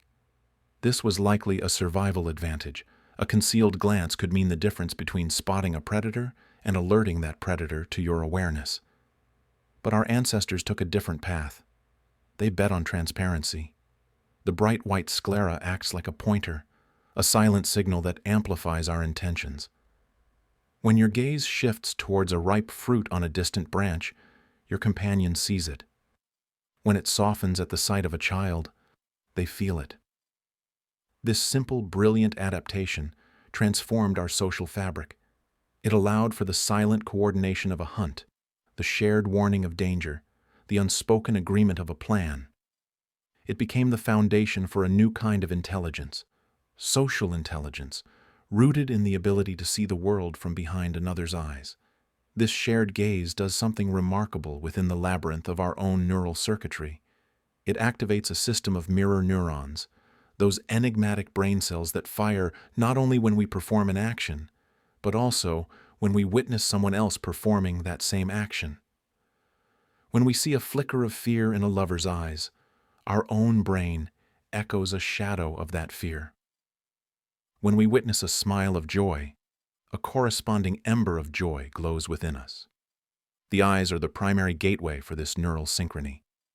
By making our gaze so easy to follow, we invited others into our internal world. We allowed them to, quite literally, mirror our state of being. This is the bedrock of empathy, the silent biological dance that precedes sympathy. It is the mechanism that allows two separate nervous systems to achieve a fleeting, profound state of alignment. In the quiet space of a mutual gaze, are we not, for a moment, sharing a single consciousness? Are we briefly dissolving the hard boundary of the self? This biological tool found its deepest purpose in the fires of our ancestral past. Survival was a group project, and the cohesion of the group was paramount. In a world without complex language, the eyes were a second channel of communication, more immediate and often more honest than any guttural sound. A steady gaze from a potential mate could signal trustworthiness, a vital currency in forming a partnership that would endure the hardships of Pleistocene life. A prolonged look between parents could solidify a bond necessary for the protracted, demanding task of raising a human child, born so helpless and dependent. The eyes became instruments of social glue. They were the quiet check-ins around the campfire, the shared look of determination before a challenge, the glance of comfort in the face of loss. In the harsh arithmetic of survival, could the ability to form deep, empathetic bonds through a simple look have been as critical as strength or speed? Did love, facilitated by the gaze, become a strategic, evolutionary advantage? In our modern world, the language of the eyes has lost none of its power. It has simply been draped in the velvet of culture and romance. We speak of love at first sight, and the eyes being the windows to the soul. These are not empty cliches, but cultural codifications of a deep biological truth. When two people in love lock eyes, a tangible biochemical conversation occurs. The brain releases oxytocin, the so-called bonding hormone, or cuddle chemical. This neuropeptide floods the system, fostering feelings of trust, attachment, and contentment. It is the physiological signature of connection, and the gaze is one of its most potent triggers. A conversation filled with mutual eye contact is not just an exchange of words, it is a silent hormonal ritual of bonding. It builds a foundation of intimacy, brick by biochemical brick. In these moments, are we simply participating in an ancient ritual written into our very DNA, using a modern context to fulfill a primal need for connection? Yet, to absolutize the gaze as the universal language of love is to ignore the rich and complicating tapestry of human culture. The meaning of an eye is not fixed. It is interpreted through a cultural lens. In many Western societies, direct eye contact is equated with confidence, honesty, and engagement. To look away is to be shifty, disinterested, or deceitful. But travel across the globe, and this certainty evaporates. In numerous East Asian cultures, prolonged direct eye contact, especially with a superior or an elder, can be perceived as a challenge, a sign of disrespect, or an uncomfortable intrusion. Downcast eyes may signal deference, humility, and attentive listening. So, is the loving gaze a biological imperative, or is it a culturally shaped expression? If the same biological mechanism, the release of oxytocin, can be triggered in one culture by a direct gaze and in another by an averted one, what does that tell us about the intricate dance between our hardwired instincts and the soft power of cultural learning? Does this variation suggest that the need for connection is universal, but the method of achieving it is wonderfully diversely human? So, we return to the initial question, not for a final answer, but for a deeper appreciation of the mystery. The human eye, in its unique anatomical design, is a tool for connection, a catalyst for neural synchrony, and a trigger for biochemical bonding. It has been forged by evolution and polished by culture to serve one of our most fundamental urges: to see and to be seen, to know and to be known. Love may live in the swirling cocktails of our hormones, but it finds one of its most powerful expressions in the silent shared space between two pairs of eyes. It is in that space that we build bridges across the solitary confinement of our own skulls. Perhaps, then, the ultimate purpose of the gaze in love is not to provide answers, but to affirm the question itself. For when we truly look into another's eyes and they look back, we are both acknowledging the profound solitude of being an individual and, for a breathtaking moment, transcending it. If the shared gaze is the silent language that builds the bridge of a pair bond, what then is the weight that this bridge is designed to carry? What is the ultimate project that this hard-won connection serves? The infant cannot walk, cannot speak, cannot find food or defend itself. In the raw arithmetic of survival, its life is a negative sum. It breathes, it consumes, it demands. And yet, it lives, it thrives, not through tooth or claw, but through a force more subtle and potent. Care. A gentle hand, a watchful eye, a soft murmur in the dark. This is the first and most fundamental bond, the silent contract written not on paper, but in the very code of our being. But why? Why would evolution, so often painted as a brutal competition, invest so extravagantly in such a long, vulnerable, and energetically costly state of being? Why has the human species staked its future on a strategy that demands not just months, but decades of profound, self-effacing investment? The answer begins not in the heart, but in the skull. The human brain is a marvel of biological engineering, but it comes with a peculiar design flaw, or perhaps its greatest feature. It is largely unfinished at birth.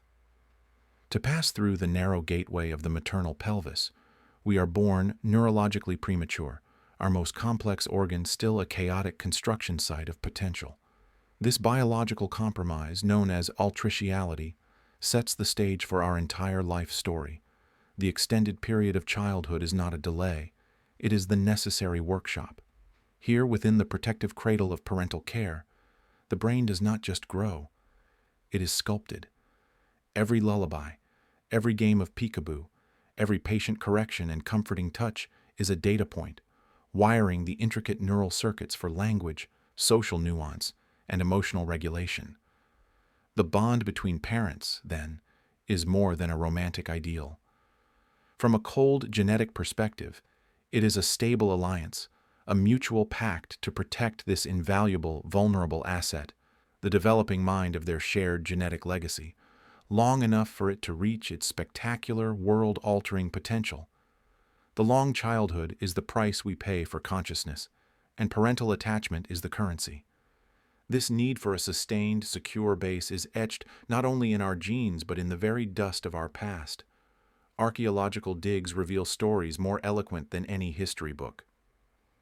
In the grave of a child from 30,000 years ago, we find not just a small skeleton, but a shell necklace carefully placed. The message transcends millennia. This was a person worthy of grief and ritual. The fossil record shows that Neanderthal children, with their telltale tooth enamel, experienced periods of stress and recovery, suggesting they were nursed and cared for through illness. This evidence points to a profound shift in the human story, the emergence of the grandmother hypothesis and cooperative breeding. It was not merely a mother and father, but a whole band, aunts, uncles, grandparents, the entire village, that participated in the monumental task of raising a human child. This required a new kind of social glue, a web of trust and obligation stronger than the fleeting ties of a hunting party. The emotional bond between parents became the central pillar of this extended network, a reliable core around which the community could coalesce. The survival of the utterly dependent young became the evolutionary engine that forged deeper, more complex social bonds, turning a mere group into a culture. Could it be that the need to care for our helpless young is what ultimately taught us how to truly care for one another? This ancient imperative has not faded.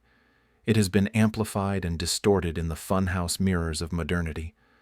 The modern parent's investment is staggering, measured not in seasons of safety, but in decades of financial planning, emotional labor, and curated experiences. The allo-parenting village has, in many cases, shrunk to a nuclear unit, placing immense pressure on the bond between two people. In this pressurized environment, the nature of that bond often transforms. The passionate flames of romantic love may bank into the steady, reliable embers of a co-parenting alliance. Many long-term partnerships find their deepest, most resilient anchor not in the thrill of desire, but in the shared, sacred project of raising a child. It becomes a parenting coalition, a joint venture where the dividends are paid in a child's milestones and well-being. The relationship is tested, stretched, and sometimes frayed, but the shared purpose can create a bond of a different, more durable quality. Is the modern family, then, a triumph of this evolutionary legacy, or a stressful perversion of it, asking two people to bear a burden once shared by many? Yet, the human story is never a simple confirmation of a rule.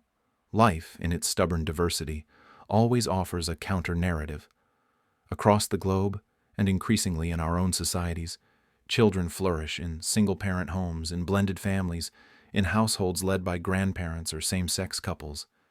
These realities present a powerful challenge to any rigid biological determinism. They demonstrate with quiet force that the form of the attachment bond is less critical than its quality. A child does not strictly need one mother and one father locked in a romantic embrace. What a child needs is consistent, reliable, and nurturing love from at least one committed adult, often supported by a wider network. The essential ingredient is not a specific family structure, but the presence of unwavering attachment itself. So, does this mean the evolutionary push for a stable parental pair is obsolete? Has culture and community finally outpaced our biological wiring? Perhaps we have been asking the wrong question. The point is not that a romantic bond between parents is an absolute necessity for successful child rearing. The evidence clearly shows it is not. The deeper truth may be that the capacity for profound, self-transcending attachment, whether romantic, platonic, or familial, is the fundamental human adaptation. The same neurological and hormonal systems that allow a parent to feel a gut-wrenching need to comfort a crying baby are cousins to the systems that fuel romantic love and deep friendship. We are a species built for bonding. The specific vessel for that bond, a traditional marriage, a co-parenting agreement between friends, a resilient single mother supported by her community, may be wonderfully variable. The imperative to form the bond itself is not. The long childhood did not just require attachment, it selected for it, making it a central, non-negotiable pillar of the human experience. So we are left not with an answer, but with a more refined mystery. If the need to care for our young forged our deep social nature, then the echoes of that first, primal relationship must ripple through our entire lives, shaping how we connect long after we have left the cradle. The template for love, it seems, is written in the silent language of our earliest care. What silent blueprint of the heart is drawn in that first, fragile hold? The first time a newborn cries, and a mother gathers it against her chest, a silent biological negotiation begins. The infant's frantic heartbeat, a drumbeat of raw existence, begins to slow, sinking to the steadier, more experienced rhythm of the one who holds it. This is not merely comfort. It is a physiological duet, a calibration of two lives into a single, temporary harmony. In that primal, wordless exchange, a question forms, not in the mind of the child, but in the very architecture of its developing self. Is the memory of love not a recollection of an event, but the echo of this first, essential synchronization? Is our capacity to love programmed into us from these inaugural moments, a template etched not in stone, but in the soft, malleable circuitry of a newborn brain? This initial bonding is the foundation of what science calls attachment theory, a map of how we learn to connect. In the quiet laboratory of infancy, the primary caregiver becomes the first great teacher of emotion. Their consistent response to a cry of hunger or distress, the warmth, the touch, the nourishment, does more than solve an immediate problem. It begins the intricate wiring of the brain's social and emotional centers. The amygdala, that ancient sentinel of fear and safety, learns to quiet its alarm in the presence of this specific scent, this particular voice. The prefrontal cortex, the seat of future reasoning and emotional regulation, starts to build its pathways on a bedrock of security. This is not a conscious lesson, but a biological imprinting, a silent language of neurotransmitters and hormones. Oxytocin, the so-called molecule of connection, flows during these moments of closeness, reinforcing the neural pathways that associate proximity with calm and care with reward. The first memory of love, then, might be less a picture and more a pattern, a deeply encoded expectation that need will be met, that vulnerability will be answered with solace. But if this pattern is set so early, is it a life sentence, or simply the first draft of a story that can be rewritten? To understand the profundity of this early imprint, we must look beyond the individual and into the deep time of our species. Archaeology offers a silent testament to this ancient cradle of affection. In graves tens of thousands of years old, the skeletons of infants are often found cradled in the arms of adults, or carefully buried with shells and ochre, tokens of a grief that transcends millennia. These are not the burials of mere biological units. They are the echoes of profound care. The very fact that our hominid ancestors invested such effort in nurturing their helpless young, carrying them, soothing them, mourning them, suggests that this behavior is not a cultural luxury but an evolutionary imperative. In a world of sharp teeth and swift predators, the human infant is uniquely vulnerable, born too soon, its brain destined for a long development outside the womb. Survival depended not on strength or speed, but on the patient, loving bond between the utterly dependent and the devoted caregiver. The gentle rock of a mother's walk, the hum of a lullaby, the warmth of skin-to-skin contact, these were the pre-linguistic expressions of a love that ensured survival. Our capacity for deep social bonding, for the complex societies we build, may have its roots not in the club, but in the cradle. Could it be that our greatest evolutionary advantage was not our thumb, but our heart? This ancient blueprint, forged in the fires of survival, manifests in the intricate dance of modern adult relationships. We often find ourselves unconsciously seeking out or recreating the emotional patterns of our earliest attachments. The adult who finds security and intimacy often carries the ghost of a responsive, consistent caregiver. The one who avoids closeness or clings with an anxious grip may be replaying a script written in the first years of life, a script where care was uncertain or inconsistent. Psychotherapy today often involves the painstaking work of decoding these internal working models, of bringing to light the invisible architecture that governs how we love, trust, and bind ourselves to others. It is an archaeology of the self, digging through the layers of experience to find that first, foundational imprint. The patterns are powerful, pulling us toward the familiar, even when the familiar is a source of pain. But does the power of this initial draft mean the story cannot take a surprising turn? Indeed, the human spirit possesses a stubborn, beautiful resistance to deterministic fate. The counter-argument is found in the lives of countless individuals who, despite childhoods marked by neglect or trauma, emerge with a profound capacity to love. They are living testaments to neuroplasticity, the brain's enduring ability to reorganize itself.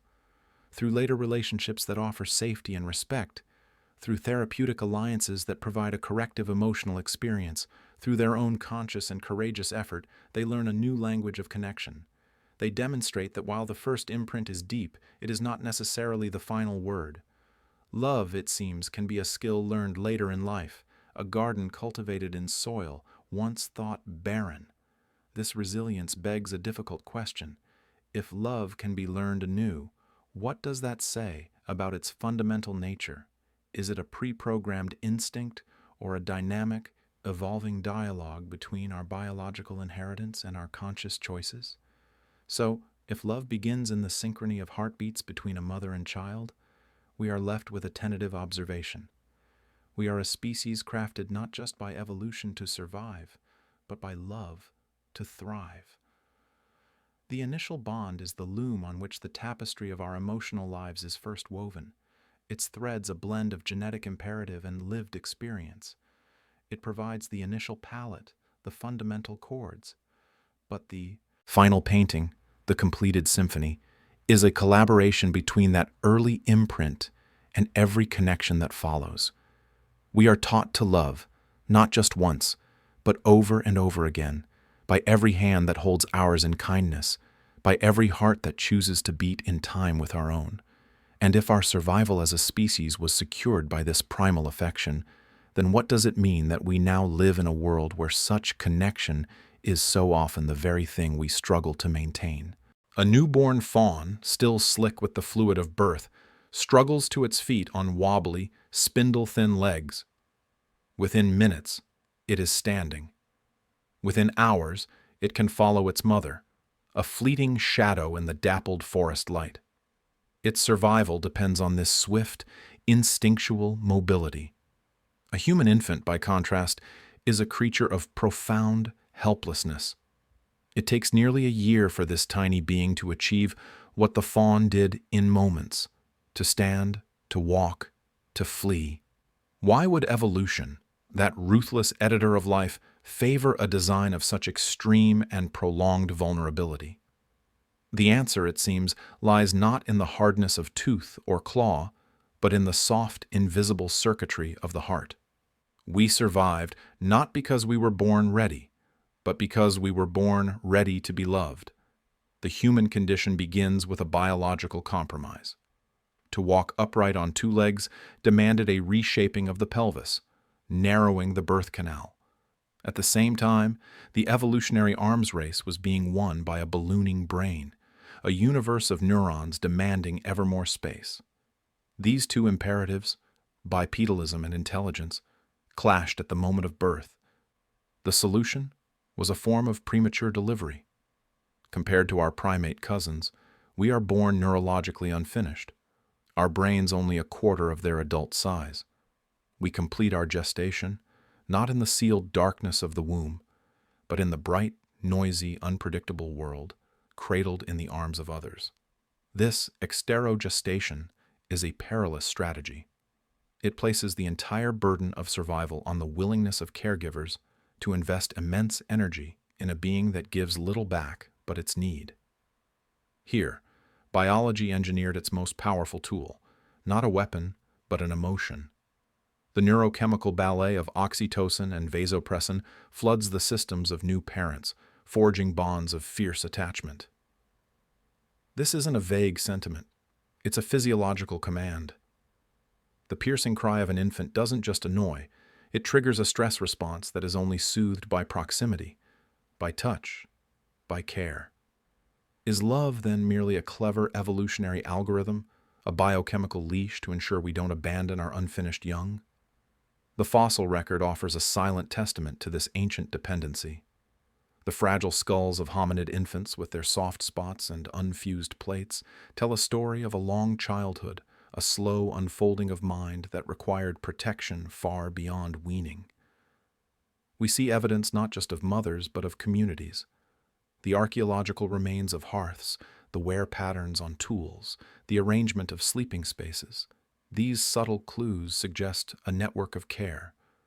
Grandparents, aunts, unrelated members of the tribe. The survival of the altricial child became a collective project. This required more than simple reciprocity. It required the glue of emotional connection, the ability to feel concern for a child that was not one's own. The development of spoken language may have been, in part, a tool for this very purpose: to soothe, to instruct, to sing a fearful child to sleep under a vast starry sky. Could it be that our complex social world, with its intricate rules and shared identities, was built upon the fundamental need to protect the defenseless young? Did the cradle, in fact, precede the club? In the modern world, the stark biological imperative is often masked by the complexities of society, yet the underlying mechanism remains unchanged. The sleep-deprived fog of new parenthood, the financial pressures, the sheer physical exhaustion. These are immense forces that push against the will to care. Yet, time and again, the bond holds. Parents navigate the labyrinth of pediatric appointments, late-night fevers, and teenage angst, driven by a force that defies simple logic. This love becomes a shield against postpartum depression, a motivator to work long hours, a reason to persevere when individual desire has long since faded. It is the invisible infrastructure that supports not just the family unit, but the very continuity of the species. We have medicalized birth and systematized education, but at the core, the survival of a human infant still hinges on that same ancient biological contract, the presence of a committed, loving caregiver. But what happens when that contract is broken? For the stark and necessary counterpoint is that this system is not infallible. The biological instinct to love can be muted, overridden, or shattered by the weight of circumstance. The tragic stories of abandoned children, of neglect and abuse, stand as a somber reminder. Poverty, trauma, mental illness, and a lack of social support can crush the very bonds that evolution so carefully crafted. This reveals a profound truth. Our instinct for love is not a deterministic program that runs regardless of environment. It is a fragile potential, a seed that requires the right soil to grow. It can be starved by desperation or poisoned by violence. This vulnerability suggests that love is not a brute, unstoppable force of nature, but something more nuanced and perhaps more precious, a delicate balance that must be actively maintained by the community around the parent and the child. If love is our primary evolutionary advantage, why is it so susceptible to being extinguished? Yet to see love only as a mechanism for survival is to miss its most astonishing consequence. It is a force that, once unleashed, could not be contained within the narrow lane of keeping an infant alive. The same emotional depth that allowed a mother to decipher the meaning of different cries, that allowed a father to feel a jolt of joy at a first smile, began to spill over. It colored the world. The longing for a partner, the grief of loss, the joy of reunion. These were not just personal feelings. They became the raw material for culture. The need to express the inexpressible power of this bond gave rise to the first lullabies hummed in the dark, to the stories told around the fire about gods who loved and lost, to the pigments mixed to paint a lover's form on a cave wall. The love that ensured biological survival became the foundation for everything that makes life worth surviving for. It wrote our poetry and composed our music. It inspired our greatest art and our most devastating wars. The biological imperative to care for a helpless infant over millennia flowered into the Sistine Chapel and the song of a nightingale. But if love is the source of our highest cultural achievements, does that mean our greatest art is ultimately just an elaborate byproduct of a survival strategy? Or has it taken on a life of its own, becoming something truly new under the sun? This leaves us with a quiet wonder, not about the origin of love, but about its destination. We began with a fawn standing swiftly, and a human child taking a year to walk. We see now that the delay was not a flaw, but a gamble of cosmic proportions.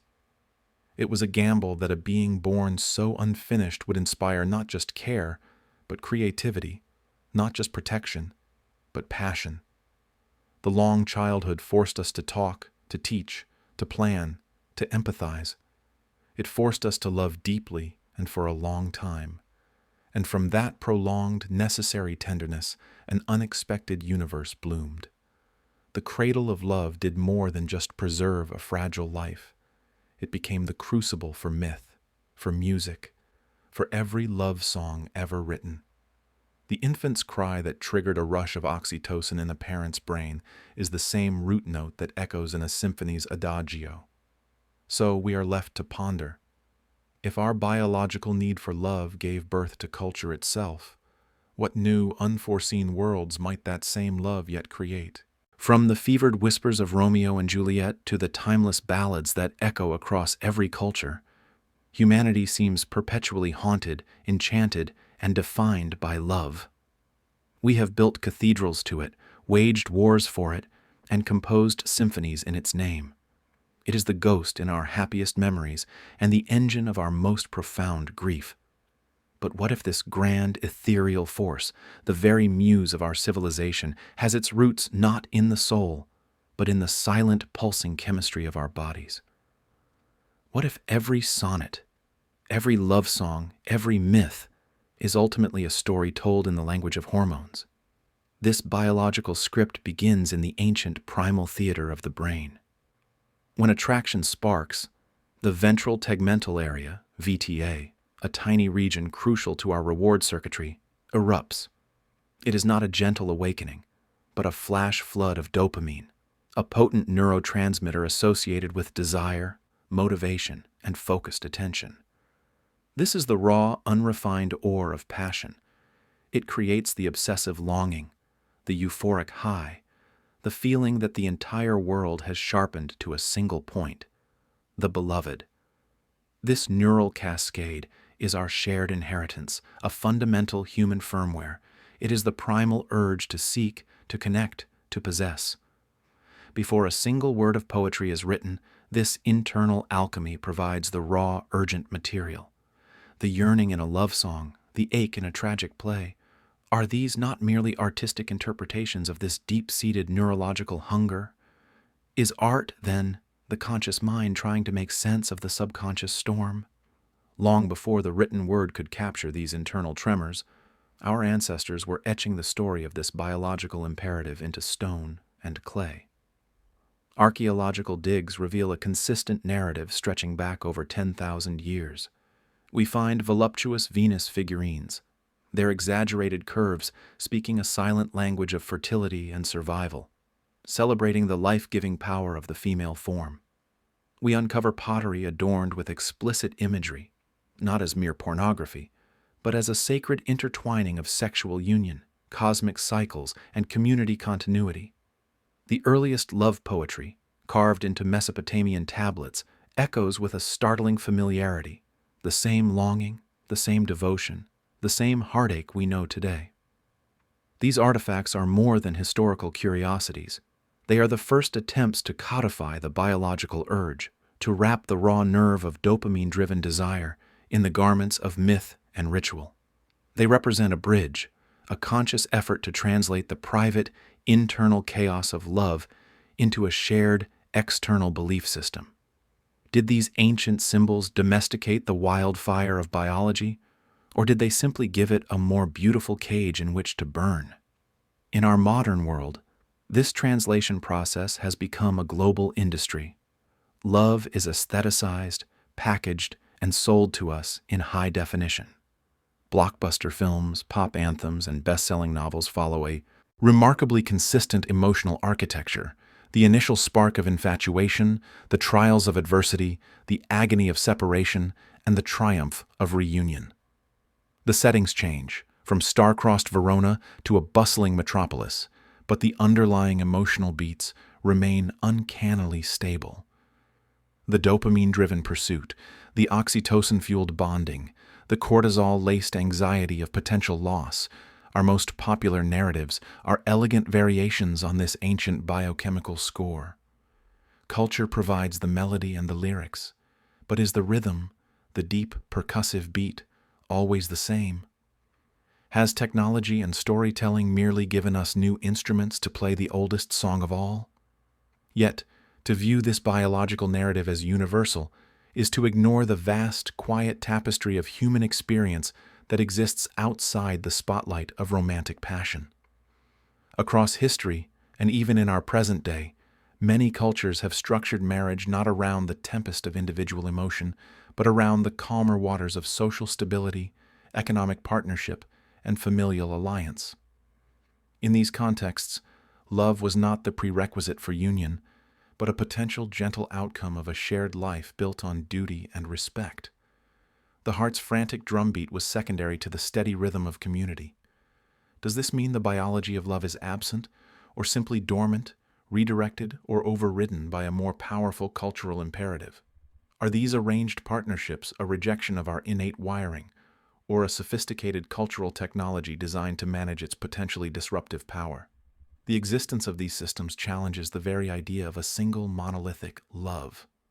It suggests that our biology provides a powerful potential, a deep, flowing river, but culture holds the power to dig canals, to build dams, to redirect the current toward vastly different landscapes. So, if culture holds such power to shape, suppress, or celebrate the biological underpinnings of love, where does the innate end and the learned begin? If we could peel back the layers of sonnets and symphonies, of dating rituals and romantic comedies, what core, irreducible element would remain? Is there a true love beneath the performance, a fundamental signal that persists even when the cultural noise is stripped away? Perhaps the answer lies not in the grand gestures of adults, but in the very first language we ever learn. The embrace of a mother and the soft cadence of her voice are not learned behaviors for a newborn. They are a primal dialect. An infant, fresh from the womb, will instinctively turn toward the gentle murmur of a human voice and calm in the secure enclosure of a hug. This is where love is first carved into the bedrock of our being, not through concepts or words, but through the fundamental grammar of touch and sound. This is the original bond, the prototype for every connection that follows. Could it be that our entire elaborate culture of romance is merely an elaborate, lifelong search for the profound, wordless safety of that first embrace? Is the most powerful love song, in the end, just an echo of a heartbeat we once knew better than our own? The infant's cry cuts through the quiet of the room, a raw, primal signal of distress. Then, the mother gathers the child to her chest, her voice a soft murmur against the tiny ear. Almost instantly, the frantic wailing subsides, replaced by hiccuping breaths and the quiet comfort of skin against skin. This simple, universal scene feels like the purest form of instinct, yet within it lies a complex biological and emotional architecture, millions of years in the making. The embrace and the voice are not merely comforting. They are fundamental signals of attachment, hardwired into our very being, a silent language spoken long before we learn words. At its most elemental level, this connection is a conversation of chemicals. When skin meets skin in a caring touch, or when a soothing voice reaches the ear, the body responds with a quiet, internal sigh. The brain signals the release of oxytocin, a potent neurochemical often dubbed the bonding molecule or the cuddle hormone. This molecule floods the system, quieting the amygdala, the brain's alarm center, and dialing down the production of cortisol, the primary stress hormone. It is a physiological shift from a state of high alert to one of safety. Our skin, the largest organ of the body, is intricately designed for this exchange. It is studded with a specific type of nerve fiber, known as C-tactile afferents, which are not for detecting pain or temperature, but are exquisitely tuned to the slow, gentle stroke of a caress. They are, in a sense, biological docking ports, specialized receptors waiting for the specific signal that says, "You are not alone." Is it possible, then, that our very flesh is woven with the expectation of connection, a physical need for contact as vital as the need for food or air? This biological imperative echoes back through the silent corridors of time, leaving its mark not in bones, but in the artifacts of care. Long before the language of neuroscience, ancient cultures were crafting this understanding into their daily lives and deepest beliefs. From the fragments of pottery discovered in Neolithic sites, depicting stylized figures of mothers holding children, to the small clay figurines of fertility goddesses with full, nurturing forms, the motif of the embrace is a constant. Consider the lullaby, a tradition found in every corner of the globe. Its purpose is not merely to soothe with melody, but to create a sonic cocoon, a world defined by the familiar rhythm and timbre of a caregiver's voice, separating the safety of the nest from the chaotic sounds of the outside world. These were not just practical solutions to a crying child. They were the cultural codification of a profound truth, that survival depended on more than just nourishment. It depended on the feeling of security, on the guttural understanding that one is held, both physically and emotionally. What does it say about our species that our earliest art so often celebrates not the warrior with a club, but the protector with an open arm? In our modern, hyper-connected, yet often touch-deprived world, science continues to validate this ancient wisdom. Longitudinal studies have consistently shown that infants who experience frequent, loving physical contact are more likely to develop a secure attachment style, a foundational sense of trust that becomes the lens through which they view future relationships. Their heart rates stabilize more quickly under stress, and their developing brains wire themselves for greater emotional resilience. But this need does not vanish with childhood. Adults, too, experience a measurable oxytocin surge when hugging a romantic partner, holding a parent's hand, or even when cuddling a pet. The after-work hug, the comforting arm around a grieving friend's shoulder, the simple act of holding hands, these are not just social niceties. They are subtle, powerful rituals that recalibrate our nervous systems, reaffirming our bonds in a language deeper than words. In an age of digital communication, where emojis substitute for embraces, are we inadvertently starving a fundamental part of our humanity, a part that metrics and algorithms cannot feed? Yet, to assume that the embrace is a universally identical currency of affection is to overlook the rich and varied dialects of human connection. There exists a compelling counterpoint. Not all cultures promote physical touch with the same fervor. In some societies, overt hugging between adults, or even between parents and older children, is considered unusual or overly intimate. Comfort is conveyed through proximity, through attentive presence, through acts of service, or through the nuanced music of the voice alone. This cultural variation poses a challenging question. If the physiological mechanism for bonding through touch is a human universal, but its expression is culturally dictated, what does that mean? Is the hug itself the fundamental need, or is it merely one possible expression of a deeper, more abstract need? The need to feel seen, to feel safe, to feel valued? Does the biological plug require a specific cultural socket, or can the same current of connection flow through different conduits? Perhaps the truth lies not in the specific gesture, but in the underlying resonance it creates. The method of delivery may be culturally shaped, a product of history and social norms, but the core signal it sends is written into our biology. The need to be touched, to be spoken to in a way that conveys safety, to feel the palpable presence of another being who cares for our well-being. This need seems to be a constant. It begins in the watery darkness of the womb, with the muffled sound of the mother's voice as the first familiar melody, and it continues, in one form or another, until our last breath. We are creatures designed for connection, our bodies and minds fine-tuned to seek and offer the signals that bind us together.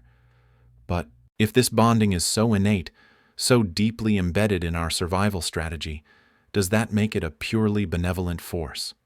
What happens when this fundamental need for attachment becomes the very thread that ties us to relationships that are not always nurturing, when the comfort of the familiar becomes a chain? Our first love is not a choice but a necessity. Before we know the word, before we can form the thought, we love the one who sustains us. We are born into a world of overwhelming light and sound, helpless and unformed, and our entire universe contracts to the warmth, the scent, the sound of a single heartbeat. Is this sacred bond the purest form of love, or is it simply the most sophisticated survival mechanism ever devised? Could it be that this feeling we celebrate in poetry and song is, at its origin, a biological byproduct of our profound and protracted dependence? The infant brain is a landscape of frantic, silent construction. Billions of neurons, like stars in a new galaxy, seek connection. Every touch, every whispered comfort, every feeding is a signal that carves pathways through this nascent wilderness. The neurochemicals that flood this developing system, oxytocin, the so-called cuddle hormone, dopamine, the currency of reward, are not merely responses to care, they are the architects of attachment. This bonding is not a gentle suggestion from nature, it is a non-negotiable imperative. A baby who does not form this connection, who does not love its caregiver, faces a starkly diminished chance of survival. So we are wired to love because we are wired to need. The warm, fuzzy feeling of security is, in cold physiological terms, a brilliantly effective feedback loop, reinforcing the very behavior that keeps us alive. The cradle of love, then, might also be its cage, a biological contract signed in our DNA long before we have the capacity to understand its terms. Is the deepest love we will ever know simply the echo of a primal fear of being left alone in the dark? This primal dyad, the mother and child unit, is not just a biological fact but the foundational social archetype. For the overwhelming majority of our species' history, the central drama of early life revolved around the woman who bore the double burden of reproduction and nurturance. In the fragile communities of our ancestors, where the line between life and death was thin, this bond was the first society. It was the template upon which all other alliances were built.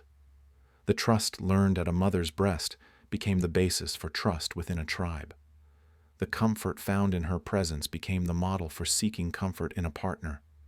The sense of safety she provided eventually expanded, morphing into the yearning for safety within a community, and later, into the devotion to a deity who watches over us. The love for a mother is the primordial clay from which we sculpt all other forms of love, romantic, platonic, spiritual. It is the first story we are told by our own bodies, a story of connection, born from utter vulnerability. If this is our origin story, does that make all subsequent love a search for a substitute, a desperate attempt to recapture that lost, perfect unity? This template, etched so deeply into our psyche, does not vanish with adulthood. It simply goes underground, shaping the landscape of our romantic lives. When we say we need our partner, when the thought of their absence sends a jolt of primal fear through us, are we not speaking the language of that dependent child? Some psychological theories suggest that adult romantic love is, in essence, a complex reenactment of the first love affair. We seek in a partner the unconditional positive regard we once received, or tragically did not receive, from our primary caregiver. The jealousy, the clinging, the desperate need for reassurance, these can be seen as the ghosts of infantile dependence, dressed in adult clothing. We call it passion, but it might be possession. We call it devotion, but it might be dependency. The line between wanting someone and needing them is often blurred, a foggy frontier where mature choice and ancient instinct collide. When we love as adults, how much of that love is a free offering of the self, and how much is the continuation of a survival strategy written in our earliest, most formative years? Yet, this cannot be the entire picture. To reduce all love to a sophisticated dependency feels like describing a cathedral solely by the quarry from which its stones were cut. Humans are capable of love that transcends need.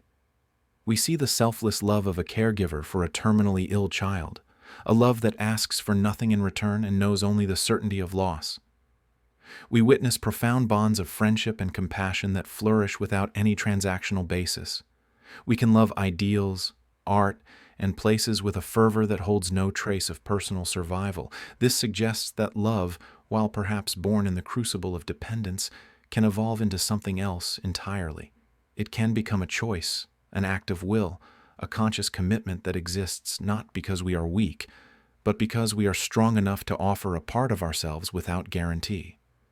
Is this mature love not a rebellion against our own biology? A defiant act of creating meaning that surpasses the mere imperative to survive? So, we are left with a paradox. Love appears to have one foot in the muddy, pragmatic world of biological necessity, and the other in the lofty, abstract realm of conscious choice. It begins as a lifeline, a tether binding us to the one who ensures our existence. It is the solution to the problem of our own helplessness.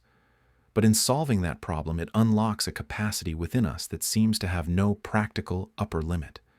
The very mechanism that ensures we stay close to our mother becomes the foundation for empathy, for sacrifice, for art, and for the pursuit of the divine.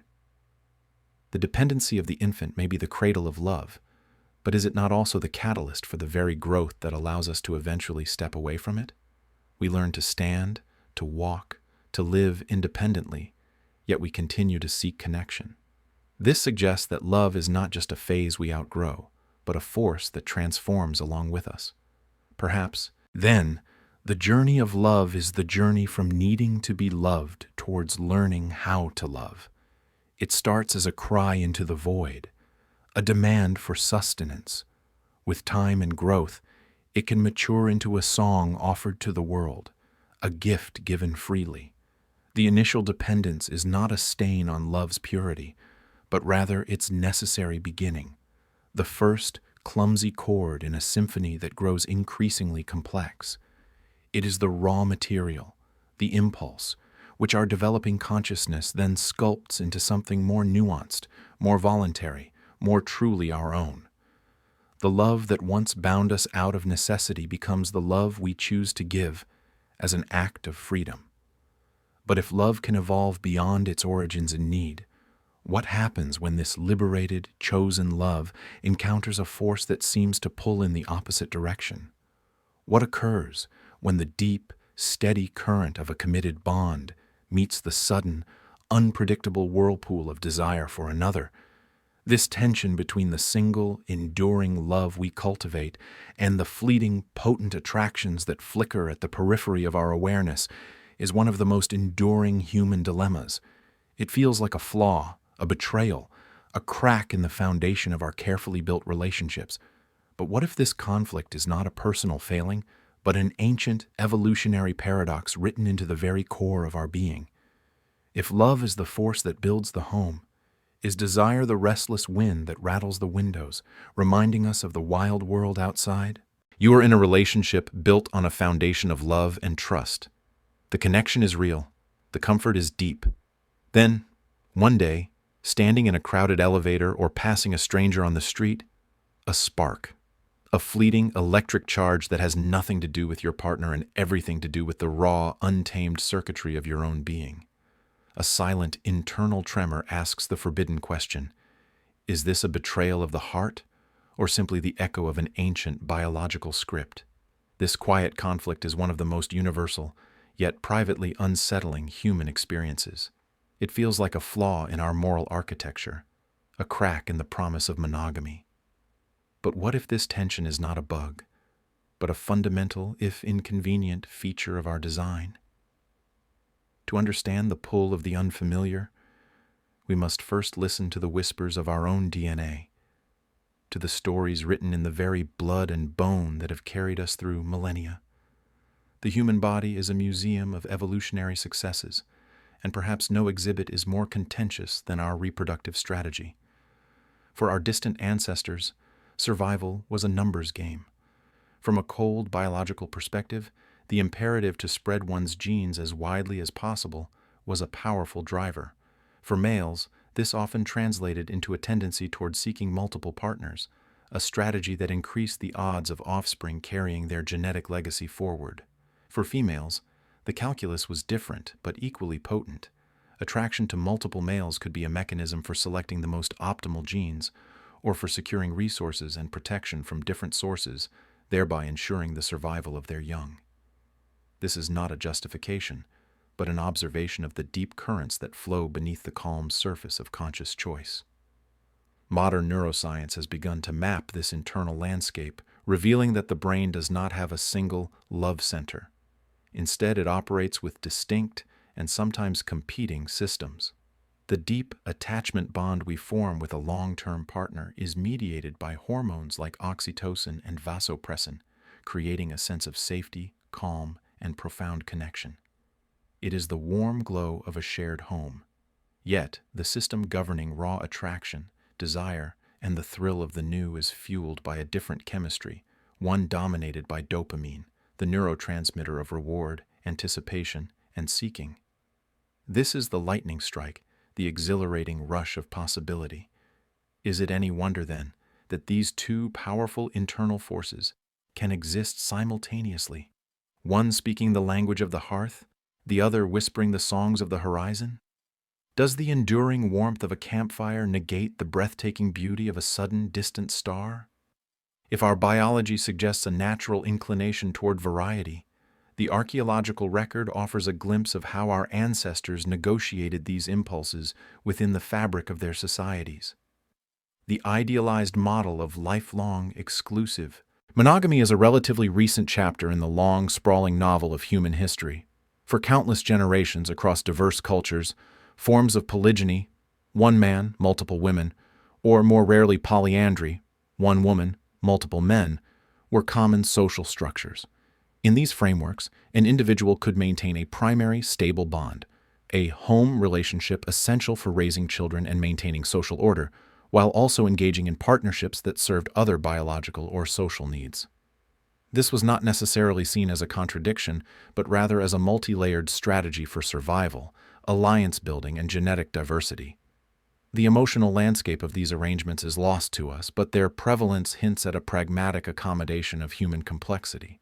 What does it mean that for so much of our past, the human heart was allowed, even expected, to have more than a single address? Fast forward to our modern world, where the cultural ideal has crystallized around the notion of the one, a singular, exclusive soulmate who must satisfy every emotional, intellectual, and physical need for a lifetime. This is a beautiful, profound aspiration. Yet the persistent, stubborn statistics on infidelity suggest that the ancient biological and historical undercurrents have not simply vanished.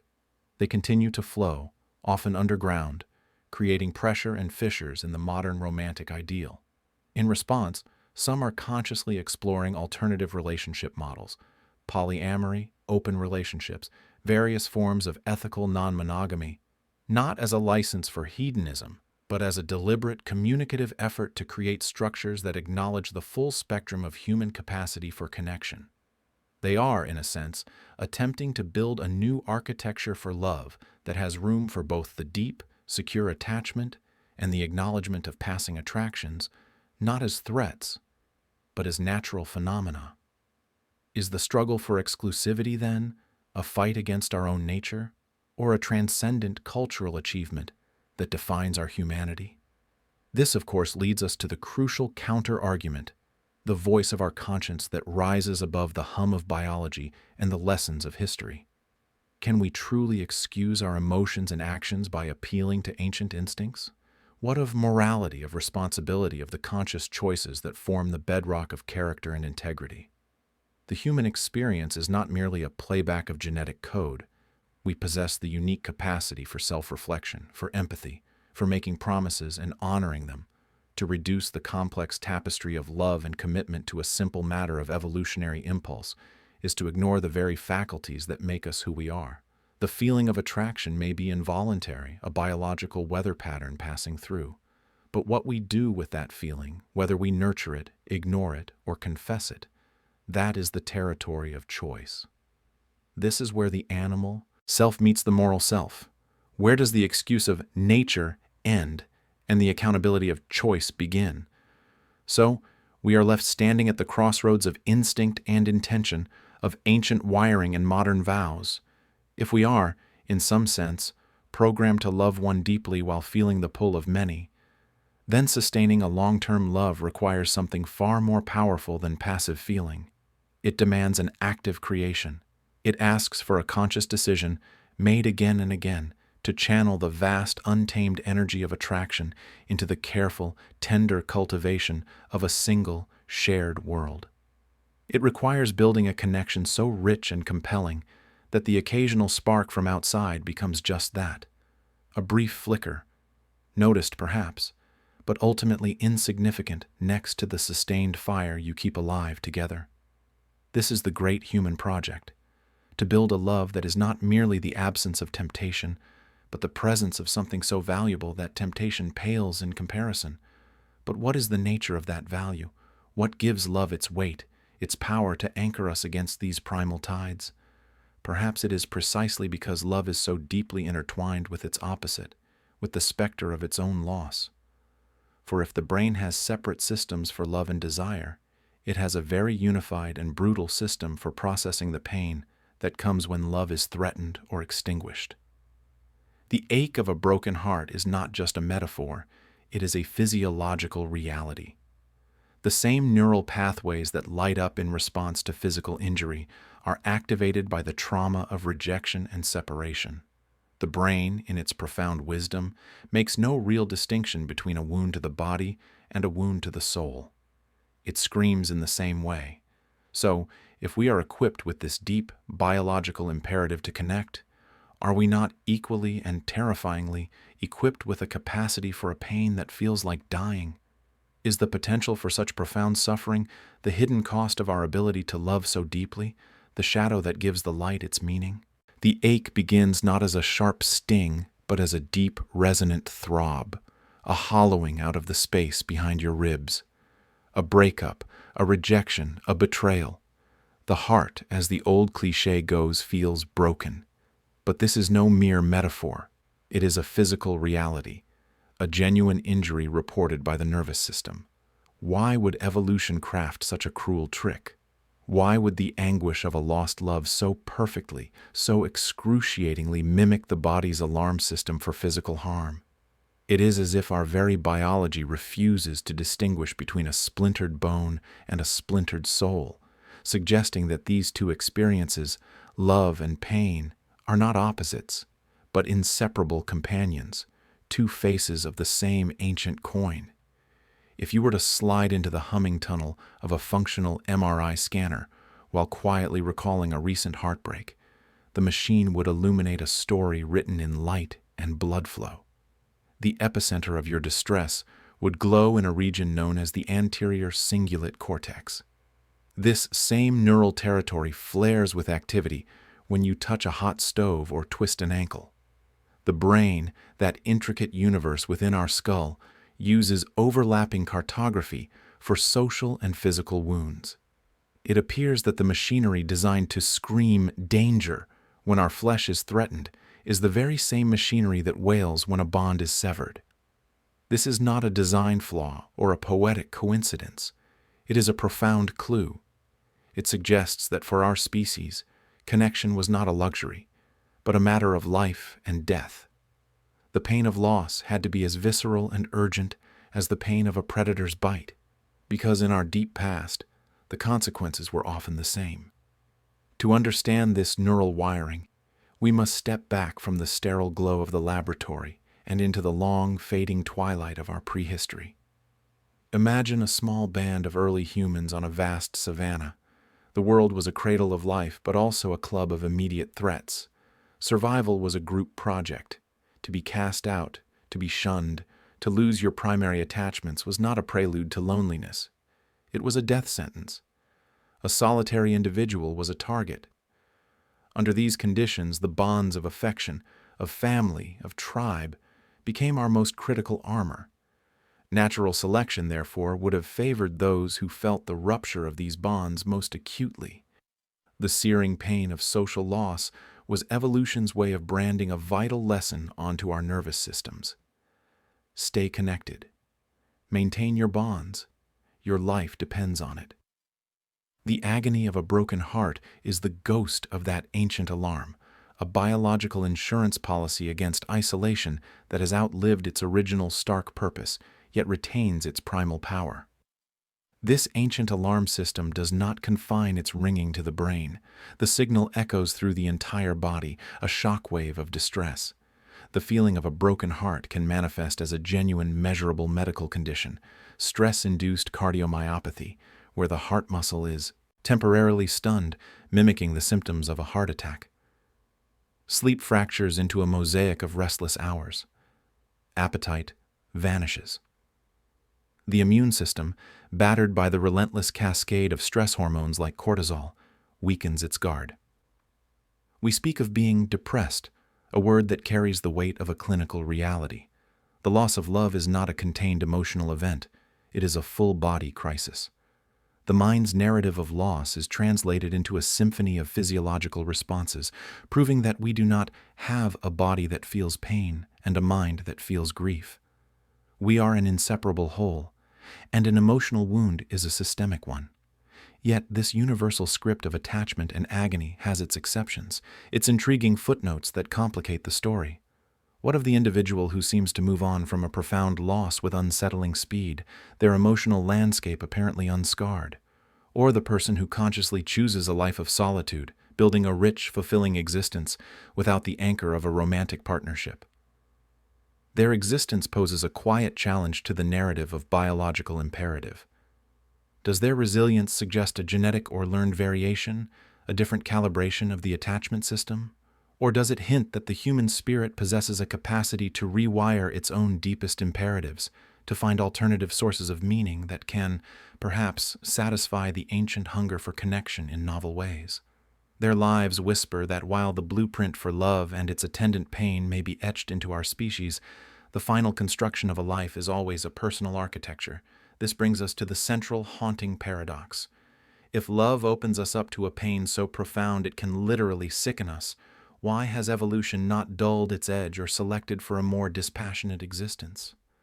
The very persistence of this costly, vulnerable capacity must mean it confers a survival advantage that far outweighs its terrible risks. Perhaps the pain is not a bug in the system, but a fundamental feature.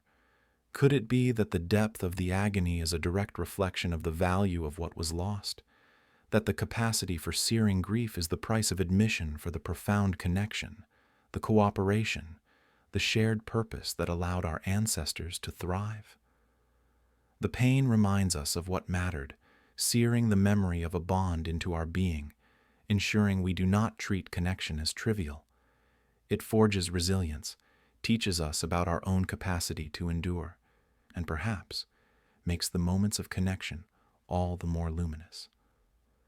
The pain of loss may be the shadow that gives the substance of love its shape and its weight. And if love and pain are two sides of a coin, then what of the rituals that mint it? What of the intimate gesture that often serves as both the first promise of connection and a final, tender farewell? If our bonds are so deeply biological, then perhaps the very act that seals them is more than a cultural symbol. What secrets are we truly exchanging in a kiss? Across the vast and varied tapestry of human cultures, one intimate gesture appears with a startling frequency. In nearly 90% of societies, people press their mouths together in an act we call a kiss. It is a strange ritual when you pause to consider it. We bring our faces, the most identifiable centers of our being, into vulnerable contact. We exchange breath, taste, and the subtle chemistry of our bodies. Is this universal impulse a hardwired biological command, a clever genetic strategy disguised as passion? Or is it a profound cultural symbol, a language of love and connection that we have collectively invented and refined over millennia? The story of the kiss is not a simple one. It is written in our DNA, etched into ancient stones, and whispered in the quiet spaces between two people. Imagine two early humans drawn together by an invisible force. Before language could articulate the complexities of attraction, the body had its own silent vocabulary.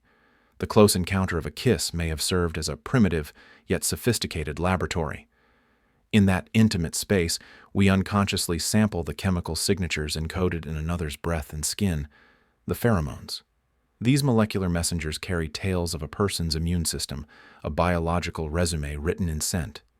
Perhaps, in that fleeting touch, we are conducting a deep ancestral assessment of genetic compatibility, seeking a partner whose immunological defenses differ from our own, thus promising stronger, more resilient offspring. This is not a conscious calculation, of course, but a primal whisper from our evolutionary past, a whisper that says, this one is different, this one is right. But the kiss is more than just an assessment. It is a chemical reaction. When lips meet, a complex exchange begins. Saliva, a fluid we often take for granted, becomes a potent cocktail of information and influence. It carries traces of hormones like testosterone, signaling interest and arousal.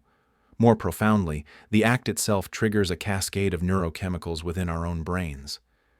Dopamine, the molecule of craving and reward, floods our neural pathways, creating a sensation not unlike a drug-induced high. It is the thrill, the focus, the intense wanting. Simultaneously, oxytocin, the so-called bonding hormone, begins its quiet work. Forged in the pituitary gland, It promotes feelings of trust, calm, and attachment. It is the glue that makes a fleeting attraction feel like a potential foundation. So, is a kiss simply a clever trick played by our genes to ensure procreation and pair bonding? A biological handshake that seals a deal we never consciously agreed to? Yet, if the kiss is purely a biological imperative, an instinct as fundamental as hunger or thirst, why is its history so fragmented, its practice so diverse? The archaeological record offers tantalizing clues, but not a definitive origin story. A carved stone statue from Mesopotamia, over 4,800 years old, depicts a couple locked in a tender embrace, their lips touching. Ancient Indian texts, the Vedic Sanskrit scriptures, describe the act of smelling with the mouth, suggesting a deep, sensory connection between breath and intimacy. But these are not universal constants from the dawn of humanity. Some anthropologists propose a more practical beginning, the mouth-to-mouth feeding of infants. A mother, pre-chewing food to pass it to her child, engages in an act of profound care and survival. Could this foundational gesture of nourishment have slowly, over eons, been ritualized into a gesture of affection between adults? The kiss, then, may not have been born in romance, but in the primal, nurturing bond between parent and child. It evolved from an act of sustaining life to an act of celebrating connection. So, if it is a learned behavior, how did it spread so far, yet not everywhere? This brings us to the modern world, where the kiss has been elevated to a powerful social script. In many societies today, it is the pivotal opening scene of a romantic narrative, the charged moment that can define a relationship. It is a seal of commitment, a daily renewal of a vow. It can even be a weapon of farewell, the kiss that ends a marriage, cold and final. We see it everywhere, from the silver screen to the park bench, a symbol so potent it needs no explanation. But this universality is an illusion. A significant minority of human cultures historically and today have found the practice strange, unhygienic, or even offensive. For them, intimacy is expressed through the pressing of noses, the sharing of breath face to face, or the gentle sniffing of a loved one's cheeks. These cultures are not lacking in love or passion. They simply speak a different dialect in the language of touch. This stark cultural variation forces a difficult question upon the idea of biological destiny. If the lip kiss were an innate human drive, would it not appear everywhere, as consistently as the smile of joy or the cry of pain? Or is our biology merely a palette of potentials with culture acting as the artist, choosing which colors to use and which to leave untouched? This is the central paradox of the kiss. The very same act that triggers a measurable, universal neurochemical storm in the human brain is also a custom that many people live full and loving lives without. So, are we born with the instinct to kiss? Or do we learn it because our culture has written it into the story of love? If we can love deeply without ever bringing our lips together, is the kiss a necessary symbol, or merely a convenient one? It seems to exist in a liminal space, a bridge between the unthinking animal body and the meaning-seeking human mind. The biological machinery, the dopamine rush, the oxytocin bond, is real and powerful. It gives the kiss its emotional weight, its addictive quality. But the meaning we assign to it, the stories we tell about it, the fact that we perform it at the altar and not merely in the bedroom is a cultural construction. The kiss is where nature provides the chemistry and culture provides the narrative. Perhaps, then, the most profound truth about a kiss is not found in its origin, but in its function. Regardless of its genesis, be it a genetic test or a learned symbol, it fulfills a deep human need for a ritual of connection. It is a deliberate, focused act that marks a transition from stranger to lover, from individual to pair. It is a sacred pause in the noise of the world, a silent vow exchanged in the language of touch. It is a ceremony that requires no priest, no official, only mutual consent. In a universe of chaos, we create these small, ordered moments to affirm our bonds. The kiss is one of the most powerful of these rituals, but it is not the only one possible. This realization opens a door to a more unsettling and perhaps more fundamental inquiry. If the kiss, this seemingly fundamental gesture of love, is a malleable ritual built upon a biological substrate, what does that say about the other pillars of our romantic lives? What about the expectation that binds so many relationships? The vow that is often considered the very bedrock of love itself? If our rituals can evolve, what about our promises? The kiss asks us to consider the biology of connection, but it leads us to a cliffhanger, a question that hangs in the air long after the moment of contact has passed. Is the vow of fidelity a similar construct, a biological strategy, or a cultural imposition designed to control the unpredictable currents of desire? We are taught, from the very first fairy tale, that love is a singular, lifelong destination. It is a vow whispered in the dark, a promise of exclusive permanence. But is this vow etched into our bones, a fundamental law of our nature, or is it a beautiful, intricate construct, carefully assembled by the hands of society, religion, and law? Is fidelity a deep-seated strategy for survival, or is it one of humanity's most cherished illusions? The animal kingdom offers a stark, silent rebuttal to the notion of universal monogamy. Across the vast tapestry of life, the strategy of pairing for life is a rare and specialized adaptation. A mere 3 to 5% of mammalian species bother with the complexities of a lasting pair bond. For the rest, the imperative is simpler, more brutal, and overwhelmingly effective. Spread your genes as widely as possible. The albatross, soaring over endless oceans, returns year after year to the same mate. Their intricate dance is a testament to endurance. But the lion, the king of his domain, will usurp a pride and eliminate the offspring of his predecessor, ensuring only his own lineage continues. This is not a question of morality, but of cold, evolutionary calculus. Within our own species, this calculus whispers from our very DNA. Scientists have identified variants of genes like DRD4 linked to novelty-seeking behavior, including a propensity for sexual adventure. It is as if our genetic code itself contains competing scripts, one for the quiet builder of the hearth and another for the restless explorer of uncharted shores. If fidelity were our biological default, would such variations persist with such stubborn frequency? Or are we, at our core, a species wired with a capacity for both the anchor and the sail? To dig into the earth, to sift through the layers of ancient settlements, is to uncover a story of human relationships far more diverse than our modern ideals might suggest. The concept of one man and one woman, bound exclusively until death, is a relatively recent chapter in the long, sprawling novel of human history. For much of our past, social structures were built on different foundations. In many agrarian and pastoral societies, polygyny, one man with multiple wives, was not an aberration, but a norm, a sign of wealth, status, and a practical means of ensuring large families for labor and security. Great chieftains, pharaohs, and emperors measured their power in part by the size of their harems. Even in societies that practiced monogamy, the idea of romantic exclusivity was often absent. Marriages were alliances, economic transactions, or political tools. The heart's singular attachment was a luxury, often divorced from the practicalities of survival and social order. The modern, love-centric ideal of fidelity is a delicate artifact, polished over centuries by specific cultural forces.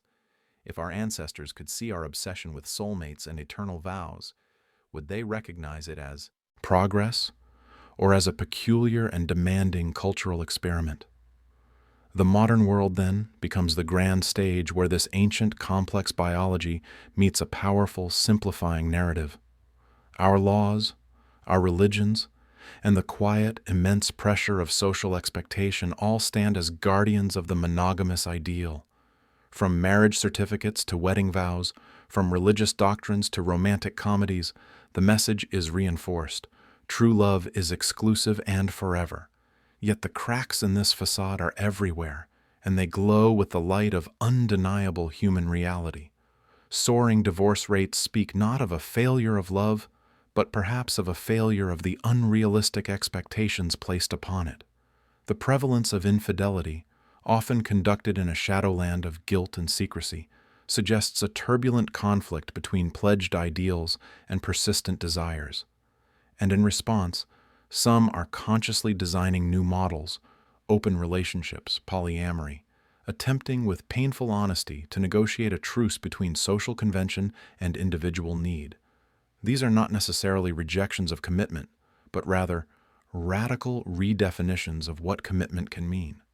Is the pain of betrayal amplified because we have built a cage around a force that may, by its nature, resist such confinement?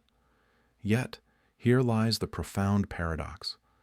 Despite the biological whispers, despite the historical evidence of diverse arrangements, and despite the immense social pressure that can make fidelity feel like an obligation, countless individuals still choose it. They choose it not as a passive submission to programming, but as an active, daily affirmation. This choice is what separates the human experience from the blind dictates of evolution. It is a choice made for love, for the deep, quiet comfort of a shared history. It is a choice made for responsibility, for the stability of a family unit. It is a choice made for a personal moral code, a belief in the value of a promise, regardless of its difficulty. In this light, fidelity becomes not a default setting, but a towering achievement of human will. It is the conscious decision to cultivate a garden in a field where wildflowers naturally grow. Are we, then, at our most human when we consciously override our baser programming in pursuit of a higher ideal?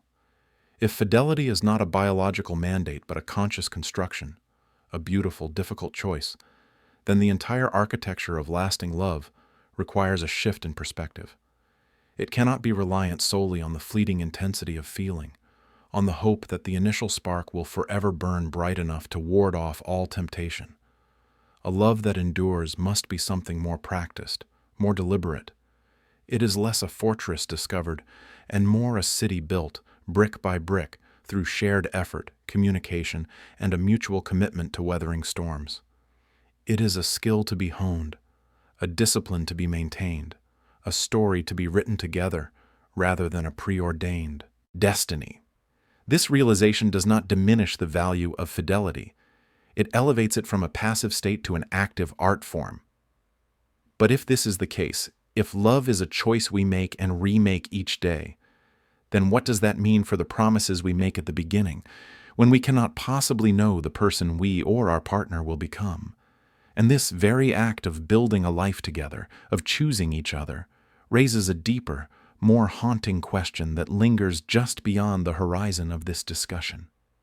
If the bond of love, with its attendant fidelity, offers a tangible advantage, a longer life, a calmer mind, a healthier body, could this complex social construct have, in itself, become a force of nature?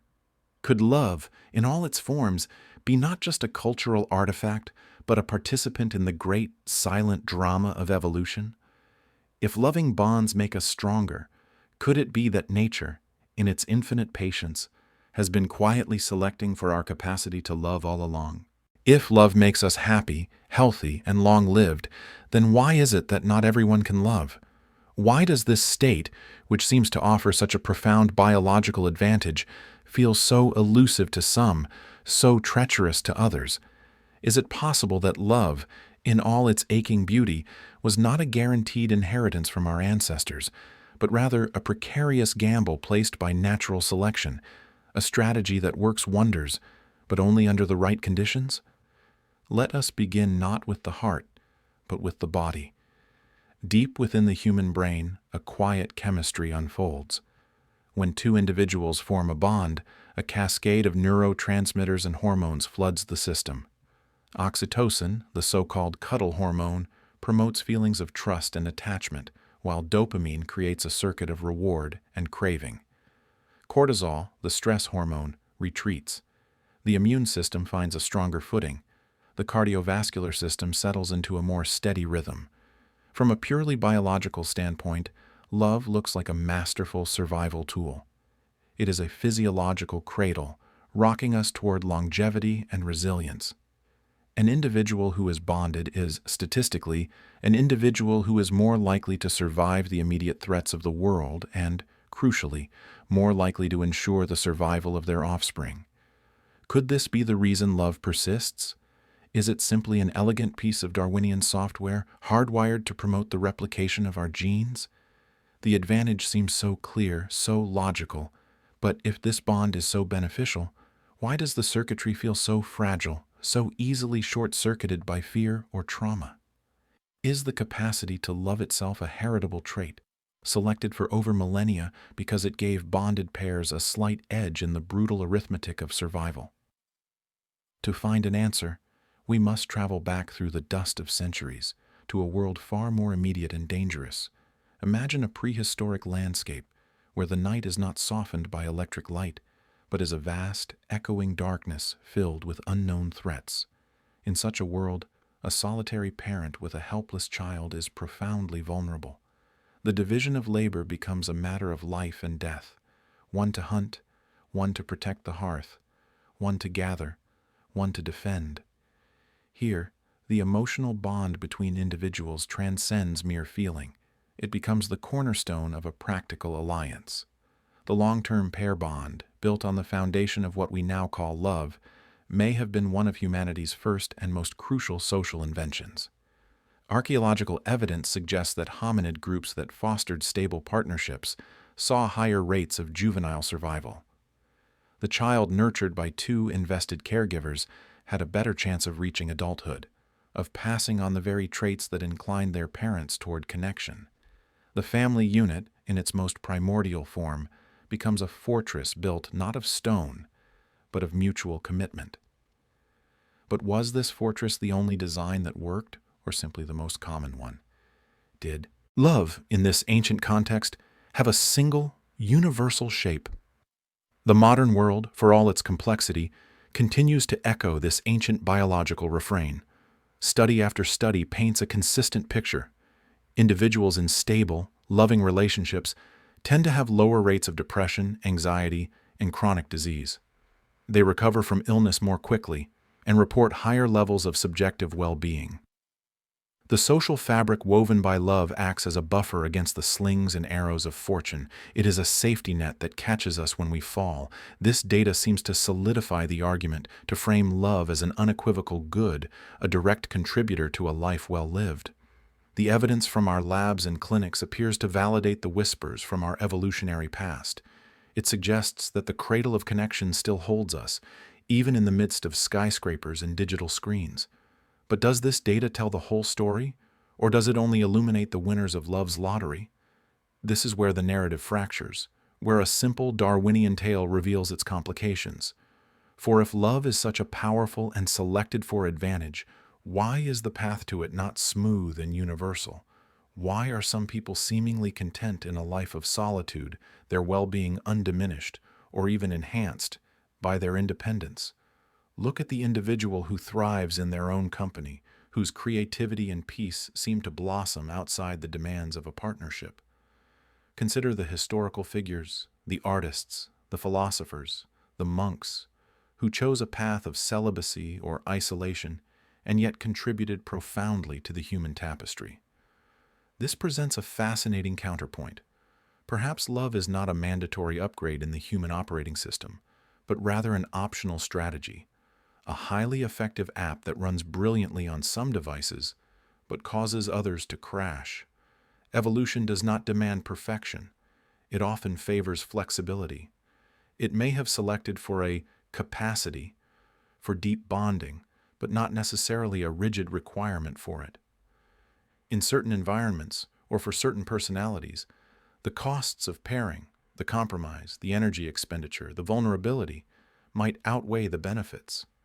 The solitary strategist, free from the entanglements of attachment, might also find a path to survival and even flourishing. So, is the inability to find or sustain love a malfunction, or is it merely the expression of a different, equally valid, evolutionary script? Perhaps then the question is not whether love was naturally selected, but how we choose to wield it.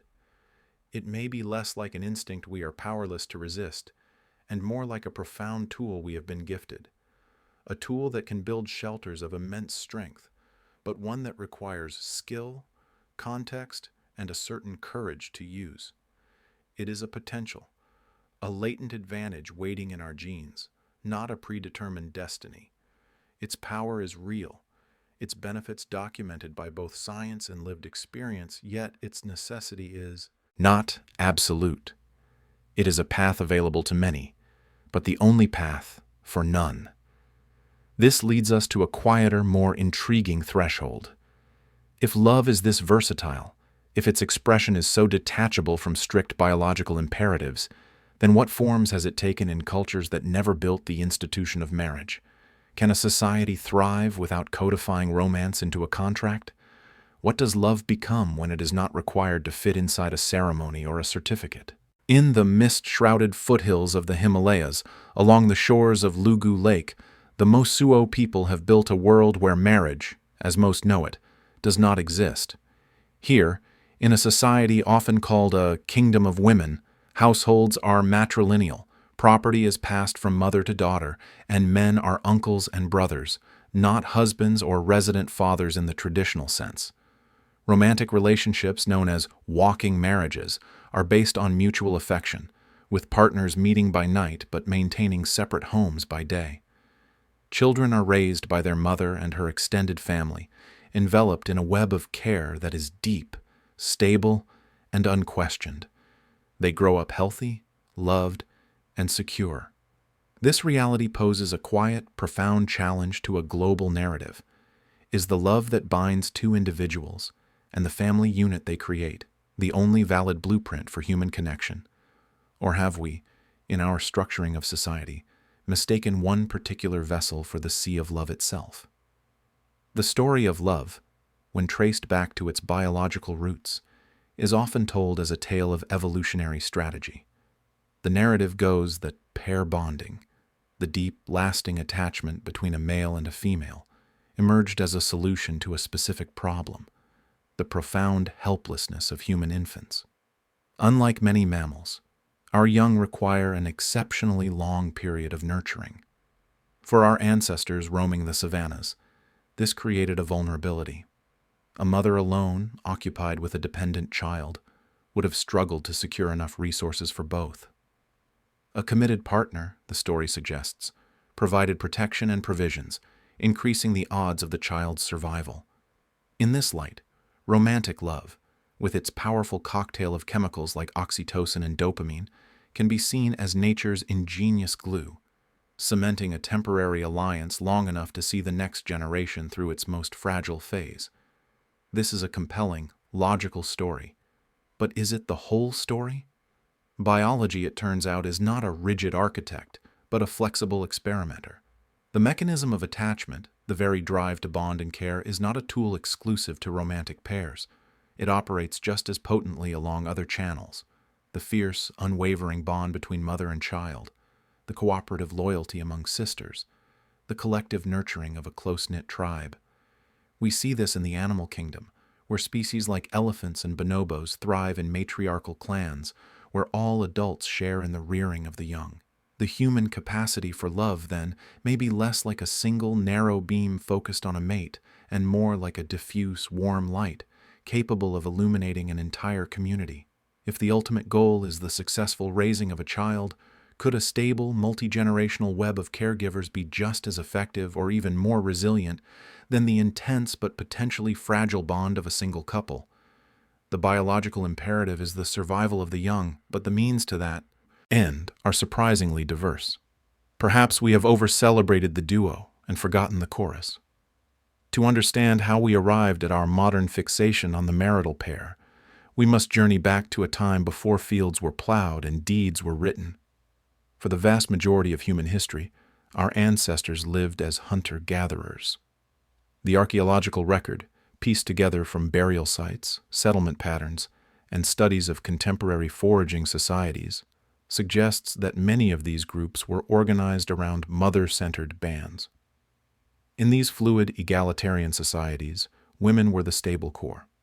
They gathered food, which provided the majority of the calories, and raised their children with the help of their kin, their mothers, sisters, and brothers.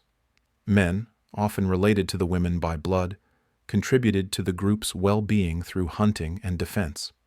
The idea of a man claiming exclusive sexual rights over a woman and the resulting concept of legitimacy and inheritance was not yet the dominant social force. The primary economic unit was not the nuclear family, but the band itself. Love and affection were undoubtedly present, but they were woven into a larger social fabric, not confined to a private spousal relationship. The family was a village, and the village was a family. What was lost and what was gained when we traded the communal hearth for the private home? The rise of agriculture fundamentally reshaped the landscape of love and family. With the advent of settled life came the concept of property, land, livestock, stored grain. Suddenly, the question of inheritance became paramount. To ensure that a man's wealth passed to his own biological offspring, societies began to exert strict control over female sexuality.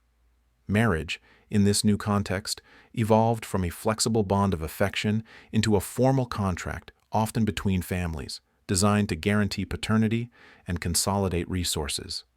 The nuclear family, with the husband as head and the wife as his dependent, became the central economic and social unit. This model was so efficient for organizing agrarian and later industrial societies that it came to be seen as natural, moral, and universal. The profound romantic love we venerate today became the desired emotional fuel for this essential economic engine. But what happens when that engine is no longer the only one powering society?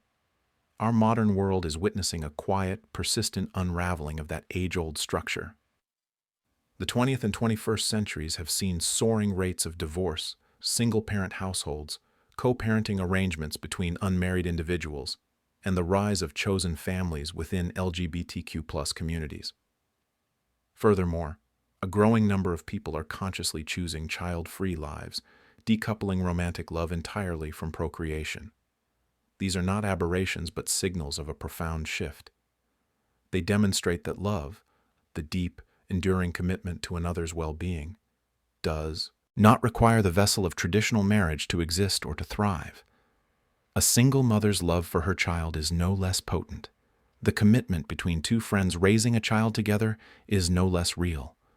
The bonds within a community that supports its members can provide a stability that rivals, and sometimes surpasses, that of an isolated nuclear family.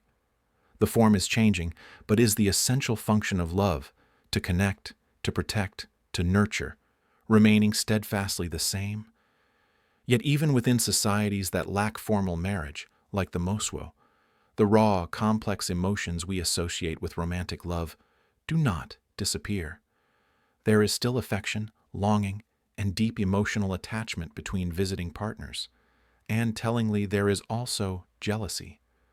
This suggests that the desire for exclusive connection, the pain of betrayal, the yearning for a special someone, these are not mere social constructs imposed by the institution of marriage. They seem to be inherent threads in the fabric of human emotion. The Mosuo experience shows that these feelings can be managed within a different set of social rules, where they do not carry the same weight of economic and social consequence, but their presence hints at a deeper truth, that the human heart, in its quest for connection, has a tendency to seek focus, to create pairs within the community. So, is the impulse to pair bond a biological given, while the institution of marriage is its cultural cage or its cultural cathedral? Can we truly separate the architecture of the heart from the architecture of the house we build for it? Love, it seems, is a force far more adaptable and resilient than any single social structure created to contain it. It does not require a legal contract to be real, nor a shared roof to be enduring. Yet it does seem to crave a vessel, a consistent form through which it can flow and manifest over time. For the Mosuo, that vessel is the matrilineal household. For others, it may be a committed partnership without a marriage license, a co-parenting agreement, or a tightly knit chosen family. The love that binds a parent to a child, a sister to a brother, or a friend to a friend, operates on the same fundamental principles of attachment and care as romantic love. Perhaps we have been asking the wrong question. It is not whether societies without marriage lack love, but rather how different cultures architect the channels through which love's water is directed, some carving a single deep river, and others creating a wide, irrigating delta. And if love is this fluid, this capable of finding its own path, then what does that say about the ancient, persistent whispers of the heart that still speak of possession and exclusivity? This very tension leads us to wonder if the experience of love itself is universal, or if the very currents of desire flow differently through us, based on something as fundamental as our biology. Could it be that the next layer of this mystery lies not in the structure of our societies, but in the subtle, often unspoken cartography of our own bodies? Of course, here is a piece of content crafted to your exact specifications. We are told a familiar story about love. Men are drawn to youth and beauty, a fleeting glimpse of fertility. Women seek stability and status, a fortress of resources. It's a narrative so deeply etched into our cultural consciousness that it feels like an unchangeable truth, a law of nature written in the stars. But what if we've been listening to an echo for so long? We've mistaken it for the original voice. What if these differences are not the rigid pillars of our behavior, but rather shadows cast by the flickering fire of both our biology and our beliefs? If we journey back to the dawn of our species, we find a world governed by a brutal, simple logic: survival. In this ancient theater, evolution was the playwright, scripting different roles for our ancestors. The biological argument suggests that for males, the imperative was quantity. A single act could potentially propagate his genes into the next generation with minimal ongoing investment. His evolutionary script, therefore, leaned towards seeking signs of health and reproductive potential, the symmetry of a face, the vitality of a body, as quick, visual proxies for genetic quality. It was a strategy of broadcasting, of casting seeds into the wind. For females, carrying the immense biological cost of pregnancy and nurturing, the calculus was profoundly different. Her investment was monumental, a 9-month gestation followed by years of vulnerable care. Her script demanded quality over quantity.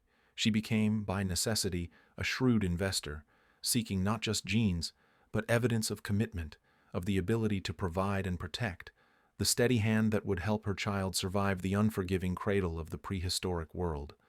This fundamental asymmetry, the argument goes, is the deep ancestral root from which our modern desires grow. But is the human heart merely a vessel for ancient imperatives, or does it possess a more complex, self-aware geography? The stage for this evolutionary drama is littered with archaeological evidence. In the silent bones of our ancestors and the artifacts they left behind, we see the echoes of these strategies carved into the very structure of society. Across ancient cultures, from the hunter-gatherer bands to the first agricultural settlements, a pattern emerges. Males often competed through displays of strength, bravery, or skill to gain access to mates. The spoils of the hunt, the trophies of war, became not just sustenance, but signals. Females, in turn, were often the selectors, their choice a powerful evolutionary force shaping male behavior. This dynamic reflected a stark disparity in what anthropologists call reproductive power. A single male could, in theory, father countless children, while a female's reproductive lifespan was strictly limited. This biological reality granted her a different kind of power, the power of choice, while simultaneously making her a resource to be contested. The grand monuments of antiquity, the epic poems sung of heroes, can be seen as extensions of this primal competition, a cultural amplification of the male drive to signal quality. But in this archaeological record, where the voices of individual women are often whispers, can we be certain we are hearing the whole story? Or are we interpreting the past through a lens polished by the very biases we seek to understand? Then the world turned. The agricultural revolution, the rise of cities, the slow march of modernity, each step began to blur the lines of this ancient script, Today we inhabit a landscape that would be unrecognizable to our ancestors. Women are no longer solely defined by their reproductive capacity. They build empires, lead nations, and pursue their own desires with an autonomy that reshapes the very fabric of courtship. They too can be the pursuers, drawn to physicality or adventure, not merely to security. Simultaneously, men are increasingly vocal in their desire for emotional stability, for a true partner, revealing a capacity for nurturing that challenges the stoic hunter archetype. Social science provides a compelling mirror to this observation. In societies with greater gender equality, the classic differences in mate preferences noticeably diminish. When women have equal access to education and wealth, the emphasis on a partner's resources lessens. When men are encouraged to be emotionally present, the landscape of desire becomes more nuanced, more personal. The stark divisions begin to look less like immutable laws of nature and more like choices constrained by circumstance. So, does culture simply provide the costumes for a play written by our genes? Or can it, at times, pick up the pen and rewrite the script entirely? This brings us to a pivotal crossroads, a question that unsettles the neat binary we started with. Are these differences in loving an innate, hardwired reality? Or are they a profound and pervasive social program, running in the background of our minds since birth? From the moment a baby is wrapped in a pink or blue blanket, the programming begins. Boys are given clubs and cars, taught to be tough and to conquer. Girls are given dolls and cradles, taught to be gentle and to nurture. Our stories, the fairy tales, the blockbuster films, the pop songs, are a relentless tutorial on how to desire and be desired. They reinforce the very patterns we then point to as evidence of nature. The media amplifies these tropes, creating a feedback loop where expectation shapes behavior, which then confirms the expectation. Could it be that culture has taken a subtle biological whisper and turned it into a cultural roar?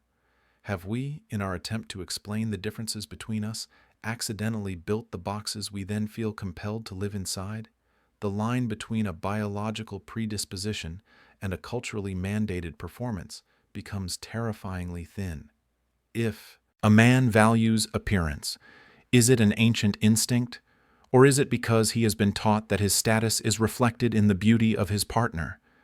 If a woman seeks stability, is it a primal need, or is it because she has been warned implicitly and explicitly of the vulnerabilities of a world still tilted against her? Perhaps the truth does not lie in choosing a side, in declaring either biology or culture the ultimate victor. Perhaps it resides in the dynamic, often paradoxical space between them. The tendencies may be real, etched into our DNA by the slow hand of evolution, but they are not chains. They are more like currents in a vast ocean, powerful forces that shape our journey, but against which we can learn to sail, to navigate, even to harness. The human capacity for love is not a rigid algorithm, but a breathtakingly adaptable symphony, capable of infinite variations. The most profound love stories are often those that transcend the expected scripts, that find their own unique rhythm in the quiet space between societal noise and ancient echoes. The real question, then, is not whether the differences are real, but what we choose to do with the awareness of their existence. Do we use them as excuses or as a map to understand the complex terrain of another heart? And if the very categories of male and female desires are this fluid, this susceptible to the currents of culture and context, what does that suggest about the love that exists entirely outside this binary? If the dance of attraction is not a fixed, universal script dictated solely by procreation, then what other music might the human heart be listening to?